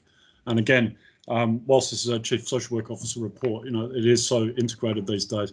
And I did mention in the report as well that sadly economic deprivation is continuing to increase in the county, and that's despite it being a key piece of work for the council. So God forbid where we would be had it not been for some of the work that Alison and her team have been doing, and the wider council as well, in challenging poverty in our community. But thank you, Provost, and thank you, Alison. Yes, could I conjoin my congratulations for the performance in very difficult circumstances, the incredible hard work that your team has had to do, and how flexible they have been. We are asked to agree this, and for presentation, subject to the addition of a reference to Brexit, and I take it that's the will of the House. Going, gone.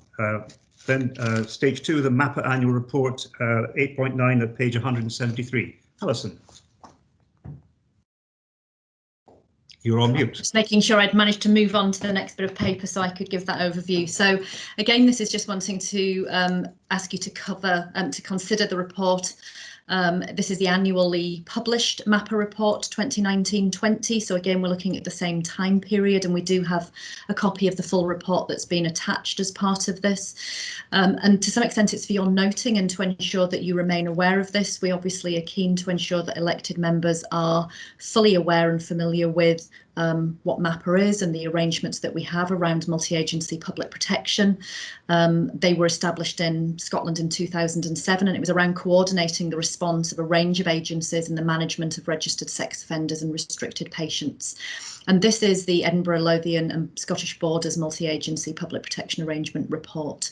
It's very much to some extent, there's not significant issues to report from a Midlothian perspective. We're really lucky in the fact that there are actually no significant changes or trends on previous years. And the detail of the report is obviously the numbers of offenders that were managed, the numbers that were convicted of further offences. And I would say that this group is the lowest group in terms of reoffending rates that we would see in amongst that. But it was really just wanting to ensure that you were aware of the work of MAPA and that you were understanding the context within that. I know that we have in previous years done elected members briefings to ensure that you are fully aware of those arrangements, and although it's not in the report, likewise, if further updates were required at any point in time, would be happy to accommodate that. Thank you very much, and the report has already been published. I'm sure we're all very grateful you keep an eye on this, because if there's an outbreak, the public reaction would be really very difficult to handle, and there's a question of balancing the rights of the individuals involved with our communities, and then very much in favour of the communities. Are there further contributions on this? Then can we move on, noting that report to 8.10, the independent review of adult social care. Again, this is a report for information. A number of you may well be aware that there is a review that is being undertaken in terms of adult social care that has been commissioned as an independent review, and it will be reporting to the Scottish Government in January 2021. I've attached in part of this report the terms of reference for the review, and the report is also highlighting the scope of that review. And I think it's really important that there's an awareness at this point in time. We're not sure what the outcomes of that review are, so we're not really sure what the implications and impact will be, both for the Integrated Joint Board and for the Council. But when we think that there is that review on what dimensions, what high quality social care means, the needs, rights and preferences of the people in our community who are using social care services, the experience of staff who are working in that sector, human rights and ethics in terms of how we deliver this, the commissioning and procurement aspects of this, the financial impact and ability for us to meet the needs in terms of how we manage to fund that, but also the potential national aspects of a social care system. So at this point, I'm not asking for anything from you as elected members other than to note the content of the report and to accept further reports as and when we receive the outcome of the independent review, for us at that point to consider what the impact may be in Midlothian, both for our workforce and for the people who live within Midlothian. Thank you very much, Alison, for the heads up on what lies down the tracks. Councillor Hackett. Thank you, Provost. I'm really pleased to see this report coming to fruition. I've had my experiences almost entirely through my trade union work. And I think at some point we're up to 3,000 different social care providers in this country, which just seems absolutely crazy in terms of commissioning. And you think of all the payroll teams that need to be paid to help facilitate that, HR, management, etc. It seems to be quite a large part of our resource in that sector spent on trying to support these 3,000 different organisations just to exist, let alone deliver care. Things have improved, and I think a lot of that has to be acknowledged by the Scottish Government and their commitment to the principles of the Fair Work. But the issue of paying carers, you know, for 15-minute care visits, and then you're not paid for your travel time between one service user to the next, it's just appalling, I think, what's happened in the sector. We've seen reports about hedge funds and other investment sort of instruments being used as a way of extracting financing and profit out of providing care to the elderly, often at great expense. We had the issues up in Skye during COVID, but we've had places like Southern Cross collapse and others. I'm not saying there isn't a role for the private sector at all.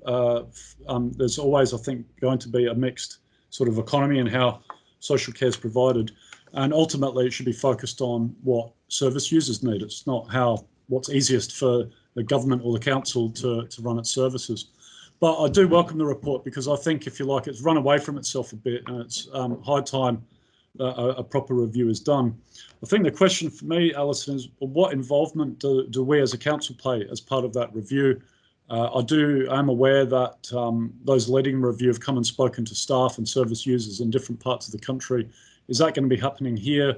And is there an opportunity for councillors to have some input into that process on behalf of Midlothian Council? Thank you. Alison, would you like to respond to that last point? I mean, I think the review, certainly I've met with the lead of the review on 2 occasions, and I think I've got another meeting arranged with him. That's been part of my role as Chief Social Work Officer and along with Chief Social Work Scotland. And I know that Morag, as part of her Chief Officer network, have also met with Derek Feeney on a number of occasions as well. I think if there were views and comments that were wanting to be shared, I think he is happy to take those comments at any point in time. And if you have particular comments that you would want me to pass on, I'm certainly happy to take that forward. Obviously, he's looking to do his report in January. So if there are particular comments that you would like me to pass on and share with the review, we would need to do that relatively quickly for him to have that opportunity to consider that opinion as part of the other ones.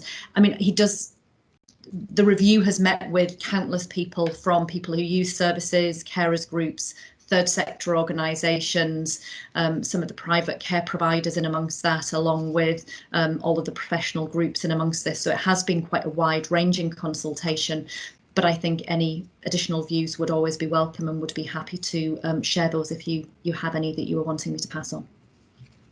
Thank you for that. And Councillor Alexander? Diane Alexander? Yes, sorry. Yes, I just want to thank Alison for that report, and it is very wide-ranging. I would like to ask why we are using outside contractors to provide care when our own providers can provide excellent care, and that we are doing this only because it is far cheaper to use outside contractors, and this is because we are not providing fair pay. They can provide cheaper pay, etc., to their workers than we would provide in-house, and I just think this is a totally wrong way to be providing care for our needy. Okay, there's a long-running question there about outsourcing and cost of labour. Alison? It's a difficult one necessarily to answer at this point in time. I suppose we are it's not been a personal decision that that's how we're going to be progressing within that. You're right, there have been cost implications, but I think there's been a lot of work that has been undertaken recently, and I think Councillor Hackett referenced that in terms of ensuring that external providers are also receiving the Scottish Living Wage, and there has been funding to ensure that we've been able to do that.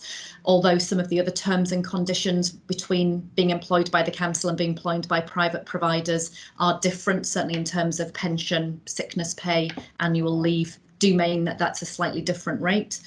We obviously continue to go through that, but self-directed support legislation also means that individuals have a right of choice and control, which also means that they have the right to choose other providers. So there are some providers out there, if I think about the learning disability field, who are voluntary sector providers who have a real passion for learning disabilities and what they're undertaking, and charitable organisations who do an awful lot of work around that kind of area. And we have individuals who we assess who will actively choose to receive their care and support from those providers. So whilst I recognise that there are issues and concerns about whether or not we are only going externally because it's a cheaper option for us, there are also some really fantastic quality providers out there in the external world, and we have, with the choice and control that comes through self-directed support, we do have people who are actively choosing to use those providers rather than use internal providers around this time. Thank you for that. As a council, Councillor Hackett, to round off, I think. Yeah, sorry, Provost. I think I could maybe take this offline, Alison, and I don't know if other councillors want to have a view or a discussion with Alison a bit more focused on this. I'd welcome that. I think as a local council, whatever comes out of a national review, it's making sure that our place is still in how services get delivered. We have the National Health Service, but it's delivered by local health boards. So whatever the outcome of that is, I think it has to maintain a local focus. And as you said, Alison, there's some excellent providers out there, locally based, and people do have the freedom and right to choose who their carers are. I don't think anyone would argue against that principle. But the issue about paying conditions, I think that is a really pertinent one. And again, if that can be picked up as part of this review, either as on behalf of the council, but also as Mr. Feely is doing his report, I think that's really important. Thank you. Thank you. I take it we all agree the report and look forward to further update in the new year. Alison, thank you very much for your contribution today to the council meeting. Some more good housekeeping ahead. 8.11 from Alan Turpey, the annual procurement report at page 221. Alan Turpey. Thank you, Chair. As I say, it's my turn now to present a 1920 report before it goes on to the council's website. As a public authority with a spend of over £5 million per annum, the council is required by the Procurement Reform Scotland Act to publish an annual report on regulated procurements. Regulated procurements are goods and services contracts over £50,000 in value and works contracts at over £2 million in value. We're required in terms of the report to narrate those procurements that were delivered during 1920 and such proposed procurements that we're aware of for the 2 years going ahead. So that's 2021 and 21-22. These are all in terms of the report. Chair, happy to stop now and take any questions members have.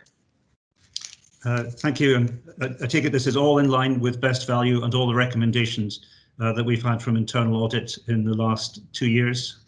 Yes, Chair. I think perhaps I could go to explain that in terms of our procurement policy, all contracts over £50,000 are either from a previously advertised framework, called off from a previously advertised framework, or put on the Public Contract Scotland website for competitive bidding.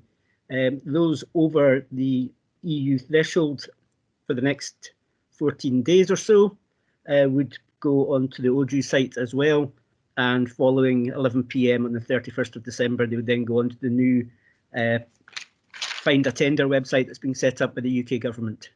So again, all these tenders are competitively procured. Thank you for that. I think Councillor Cassidy was first, then Councillor Hackett. Yeah, thank you, Provost. I just like to ask it. This was one of the things that concerned our external auditors, if I'm not mistaken, was our procurement record, which has, quite frankly, not been very good up to now. One of the things that concerned them was that there were contracts running over by 2-3 years, and the contractors weren't being required to retender for them, or the contract wasn't being put back out. What are we doing to ensure that this is knocked on the head and that we're going about this the right way? Do we have a strategy, or do we have a watertight plan for this? The procurement team meet with the various service managers on a regular basis. Councillor Cassidy, the purpose of that is to go through those tenders that we have on the contract register to find out what the service manager's requirements are going forward, to ensure then that we have a proper request for procurement completed by the service manager and it goes through the correct channels. So yeah, we meet with the service managers on a regular basis to go through what work they've got to bring through. So in other words, we're depending on the service manager, to be honest, because I'm not saying they're dishonest, but if you're depending on one person's word, then where is the scrutiny in that? Because I've had several cases brought to me by contractors to the council who have questioned our workings, and I'm quite willing to bring those contractors in for a chat someday, because that to me doesn't spell best value if we have something like that going on in the council. And I'd like assurances that we can scrutinise what the service managers are telling us is actual fact. Yeah, I mean, short of whistleblowing, perhaps you could advise us, Mr. Turpie, of ways in which councillors who come across aggrieved contractors can feed into the system, whether the allegations are true or false, that they probably should be tested. They should all be tested, Provost. I would recommend, that if they have grievances, they can either go to the service themselves, or if it's serious, and if there's any question of there being misbehaviour, the whistleblowing policy is there for a reason, and it should be followed up, because Councillor Cassidy is correct. Anything that causes reputational damage to the council is not acceptable. I'm happy to follow up either. Has been damaged. I just feel that there are still a lot of loose ends to be tied up in this department, and that we as a council have a responsibility to the public pound to make sure that our customers are getting value for money. And one of the big problems we've had in the past, and I appreciate what you're saying, Mr. Turpie, is that when people went to service managers to whistleblow, they were discriminated against. So this is a problem that doesn't just happen in Midlothian. This happens council-wide, because the person in charge of the service sometimes takes it personal, or may take it, a grievance against the person complaining. So we need we need a watertight system.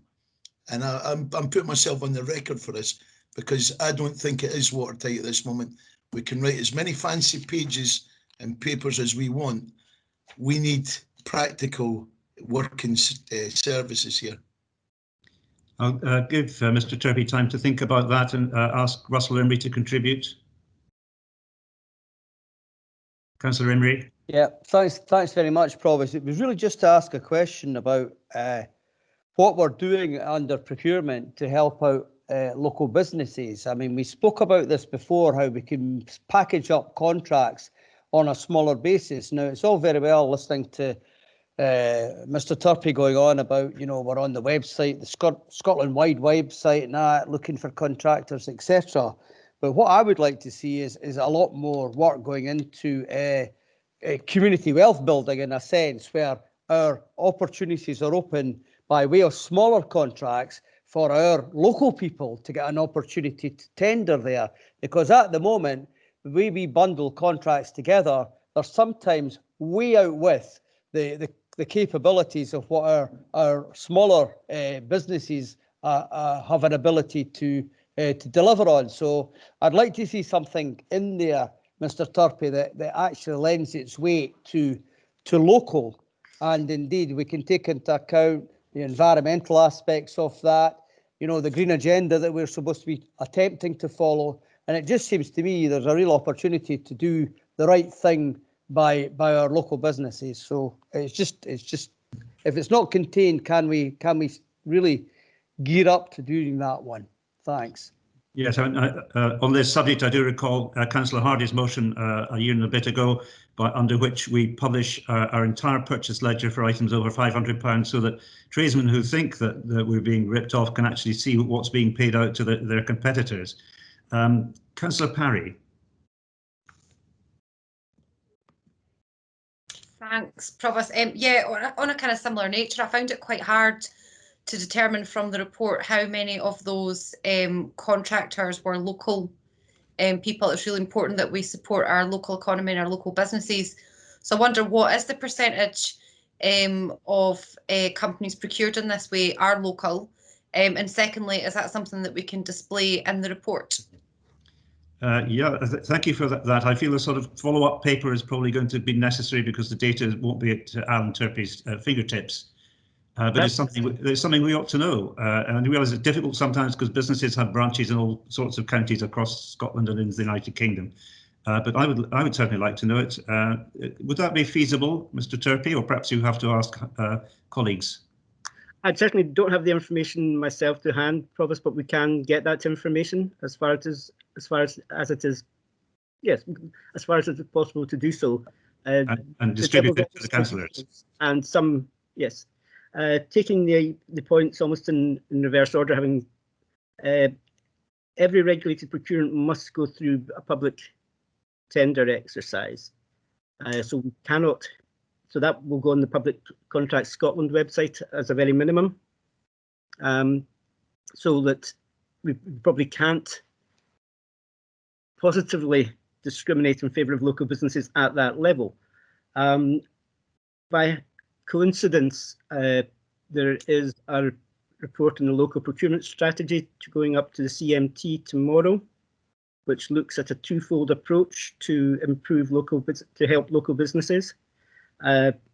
In short, it's where contracts under 50,000 we look to use a system called quick quotes, and it will now be a matter that we would look to the service managers to work with procurement to try and identify at least 3 local-based firms able to bid for the contract, and they would be invited to do so to try and help there to, as Councillor Imlay says, to support our green credentials and to operate in a more sustainable manner.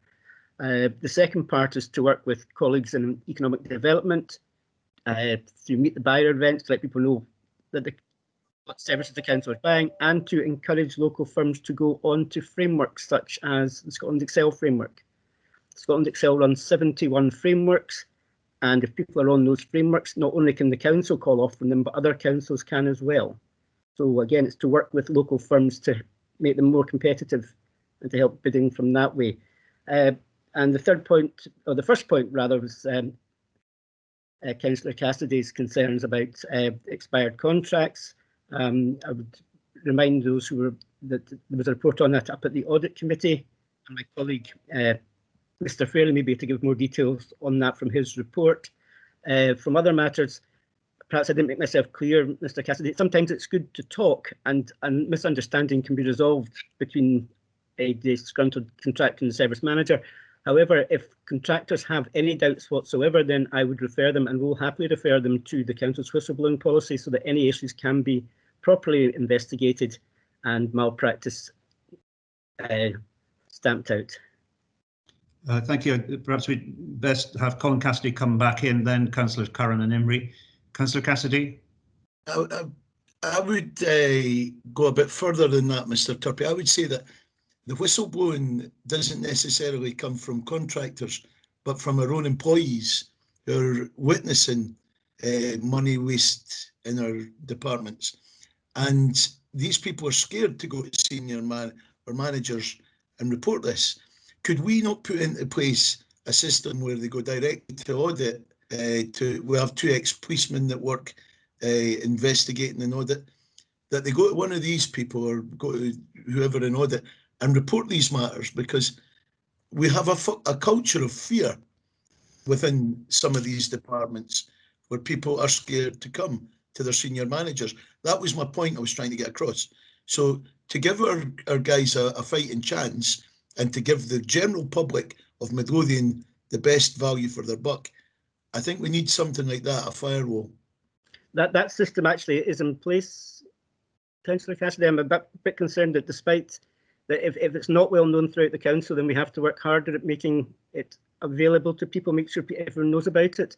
But anyone going through the whistleblowing policy, that report will go straight to the fraud investigators. No one else will see it.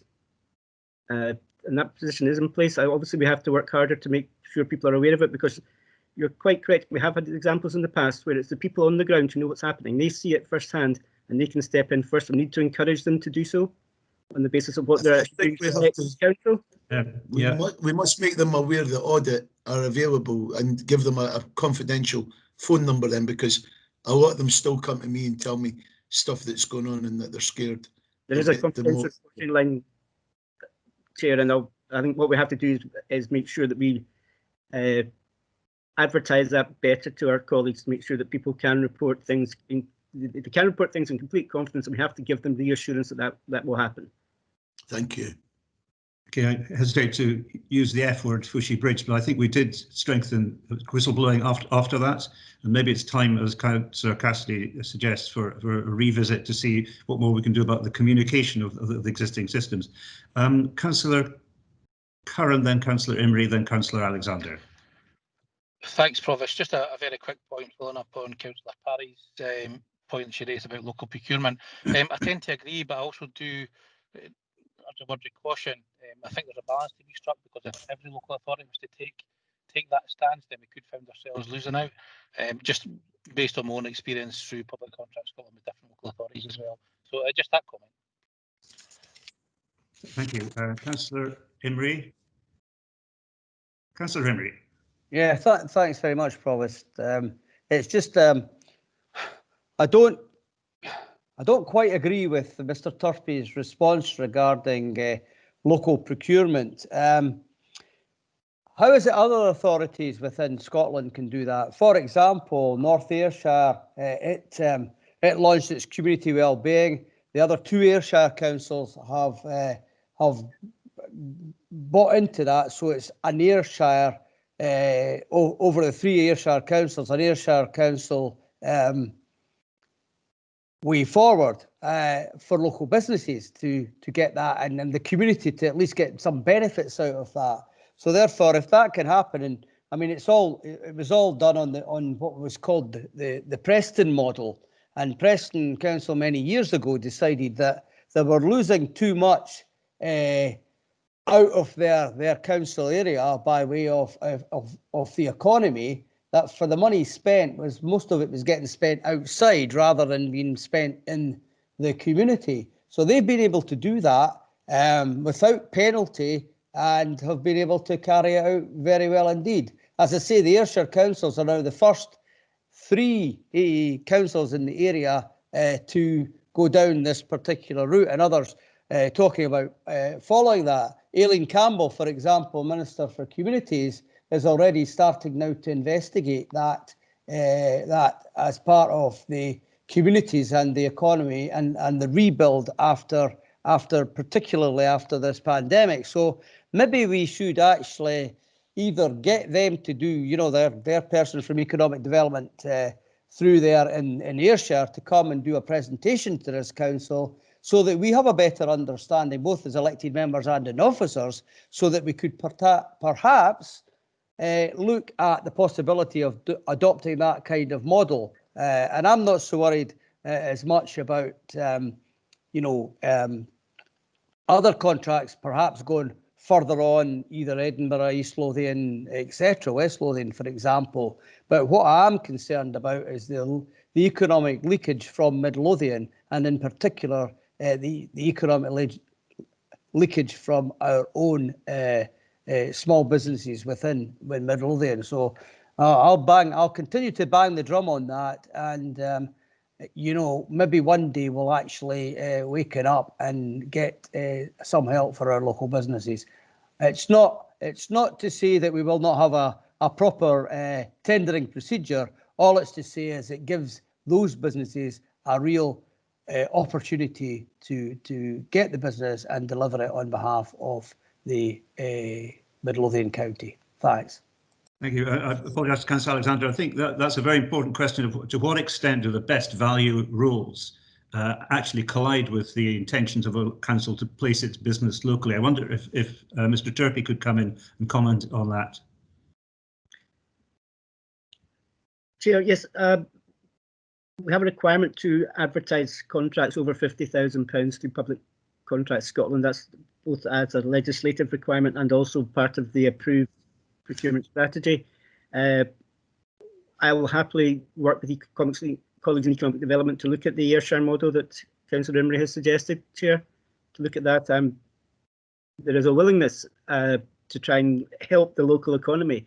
There's a requirement to try and help the local economy, and we'll do what we can to do so. And I think the next, as Councillor Imrie has identified, the Ayrshire and the Preston models, to those to be looked at, and obviously we can work with colleagues in Ayrshire to even have the advantage of one of the few advantages of COVID is it's now easier to meet with colleagues in other councils because it's all done remotely rather than having to try and work out a date to drive across the M8. Yeah, I guess there's a balance of these things, and we wouldn't be very pleased if a Midlothian business was told it couldn't do business in Edinburgh because it was a different local authority. Councillor Alexander.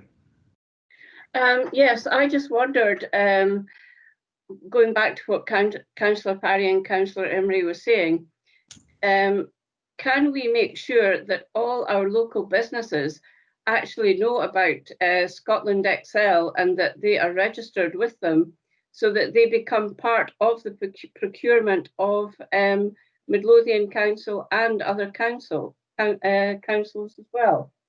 So helping the local community and getting the best value for Midlothian. So an idea there for our economic development team. Mr. Turpey, would you like to comment or possibly pass that on? Certainly, Chair. I've had conversations previously with Sarah Morrison, who was our contact in Scotland Excel, and with economic development, and Scotland Excel are willing to work with us and to take part in the Meet the Buyer events we have planned for next year to explain to local businesses how to get onto their framework agreements. Thank you for that. As so often happens, an item just for noting gives rise to a really valuable conversation. Thank you all for your contributions.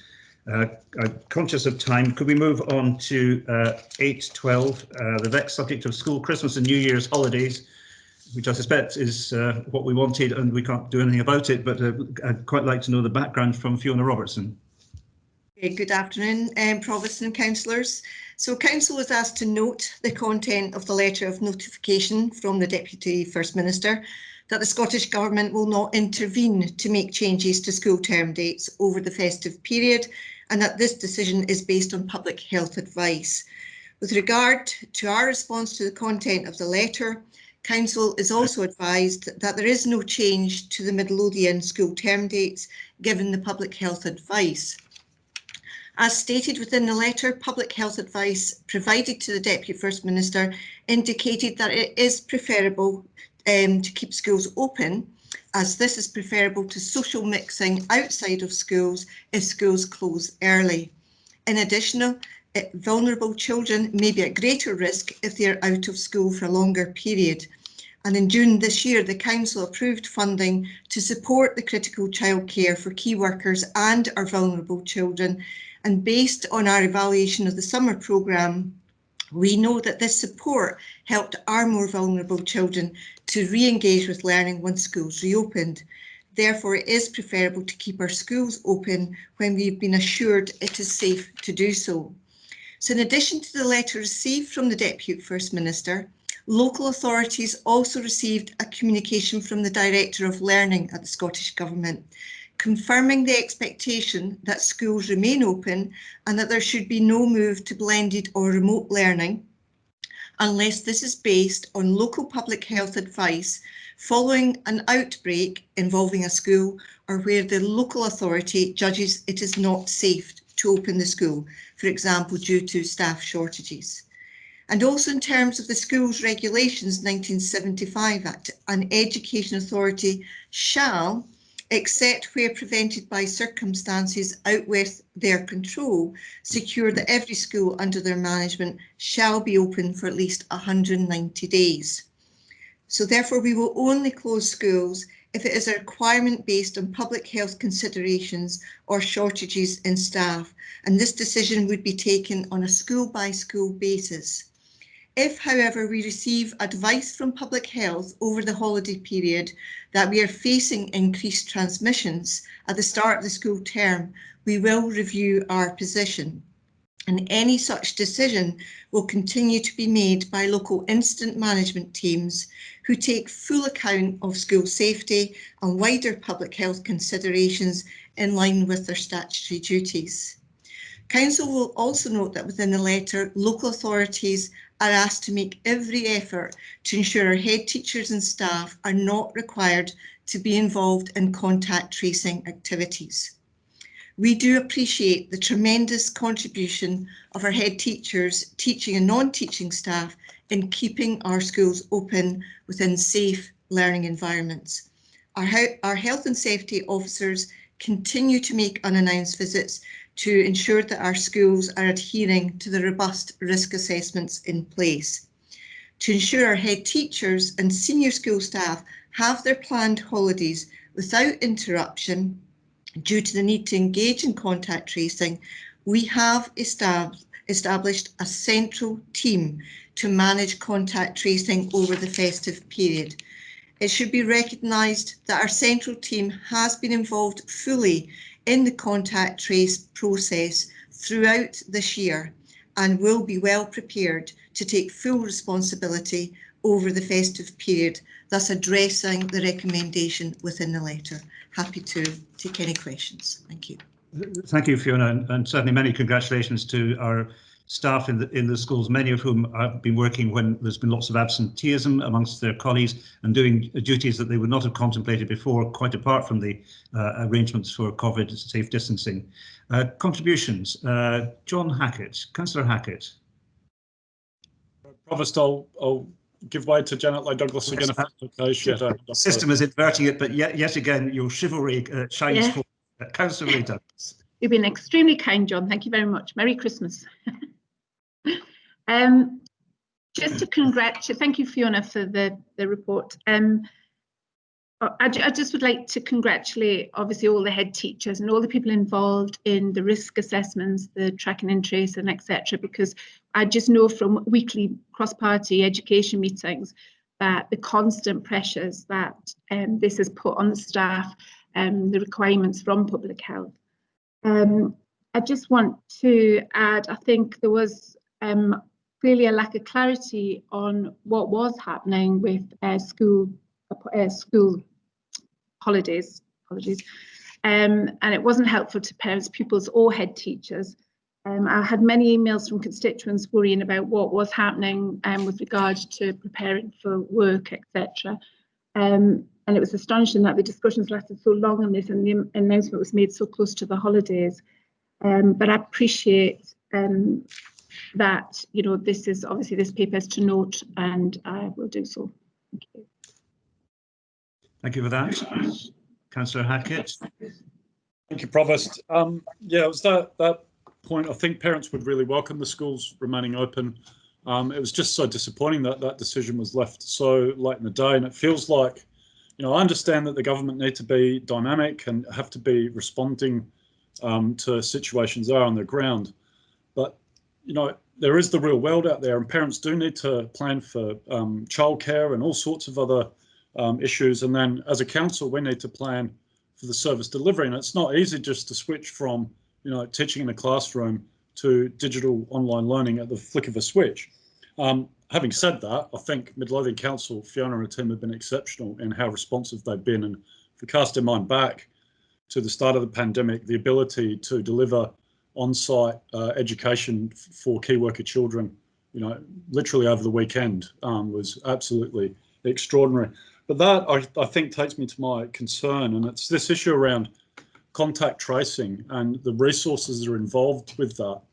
And it feels like some of the reports back we get from Jim from some of these discussions is it's not really clear about who is responsible. And outside of the education issue, I've got broader questions about contact tracing around out in the community, because if we're to get ourselves back to any sense of normality, even with a vaccine, we need a proper track and trace system with contact tracing. So Fiona, would you mind just giving us a little bit more detail about what are Public Health Scotland responsible for? What are NHS Lothian responsible for? And what are we responsible for? And if you can, in law, but what is actually happening in practice? That's a very fast ball because there are so many topics there. I wonder, Fiona, if it's possible for you to respond in a fairly brief fashion. We have, so just to be clear, that this is working in partnership with NHS Lothian and Public Health Protection. We have a weekly infection management team meeting with a senior manager from our education team in attendance. That is, we're working in partnership with the NHS representative, Public Health, and the other authorities that are part of NHS Lothian. So what we have is an agreed process in terms of, you know, whoever gets the phone call. So if the phone call's first to Public Health, how does that come out to us? If the phone call's into our schools, then we take it to HPT. So I'd quite happily share with you the papers that we have that set out the process. So that would assure you in terms of who's undertaking the task, given who is the first point of contact.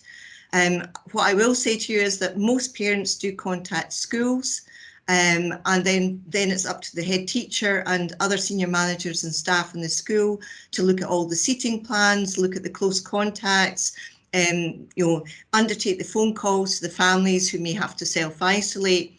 And the reason for that is it has been preferable for someone the parent knows to contact them than someone from Public Health.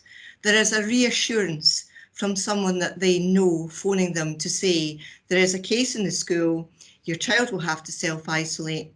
So again, yes, our head teachers have been involved in that. So again, you know, over the holiday period, we will have all that information, and we've already today agreed the process with Public Health and NHS Lothian in terms of contact calls, etc., over the festive period. But as I said, I will be quite happy to share the sort of information with you. And again, I think getting this into perspective, we're looking at 1% of our pupil population being absent last week, COVID related. At 1%. Nationally, it's 3.3%. We're looking at attendance of 93% in our schools when it's nationally 90.5%.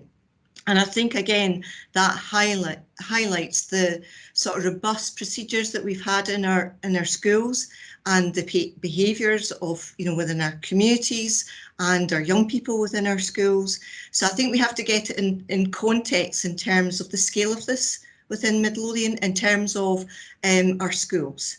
But again, just going back to your point, Councillor Hackett, it is a joint effort. We're all working closely together, and that way it ensures that the process runs smoothly and that we manage to work together and contacting all the people that we have to trace, and then we ask the HPT team, they sign off that risk assessment, and that closes a case-by-case basis, closes it off.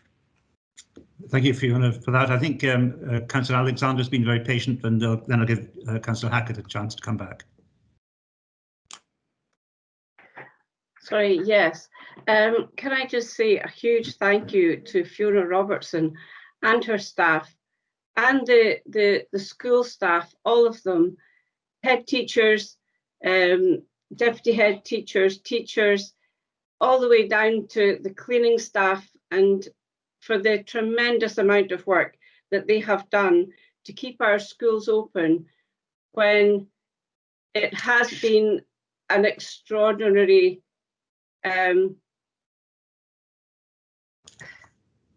event just to to get, to keep our schools open. I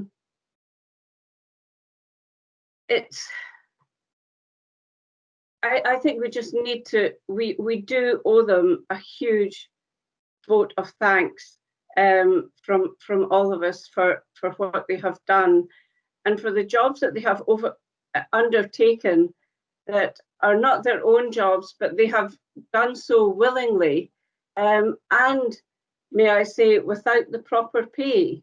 They've just gone ahead and done this. I am glad that over the Christmas holidays they are going to be able to have a rest, because I think it's long overdue. And so yes, just a huge thank you to all of them. Thank you, Councillor Alexander. On that subject of a rest, we're coming up to the 2-hour point. So could I ask John Hackett to round up?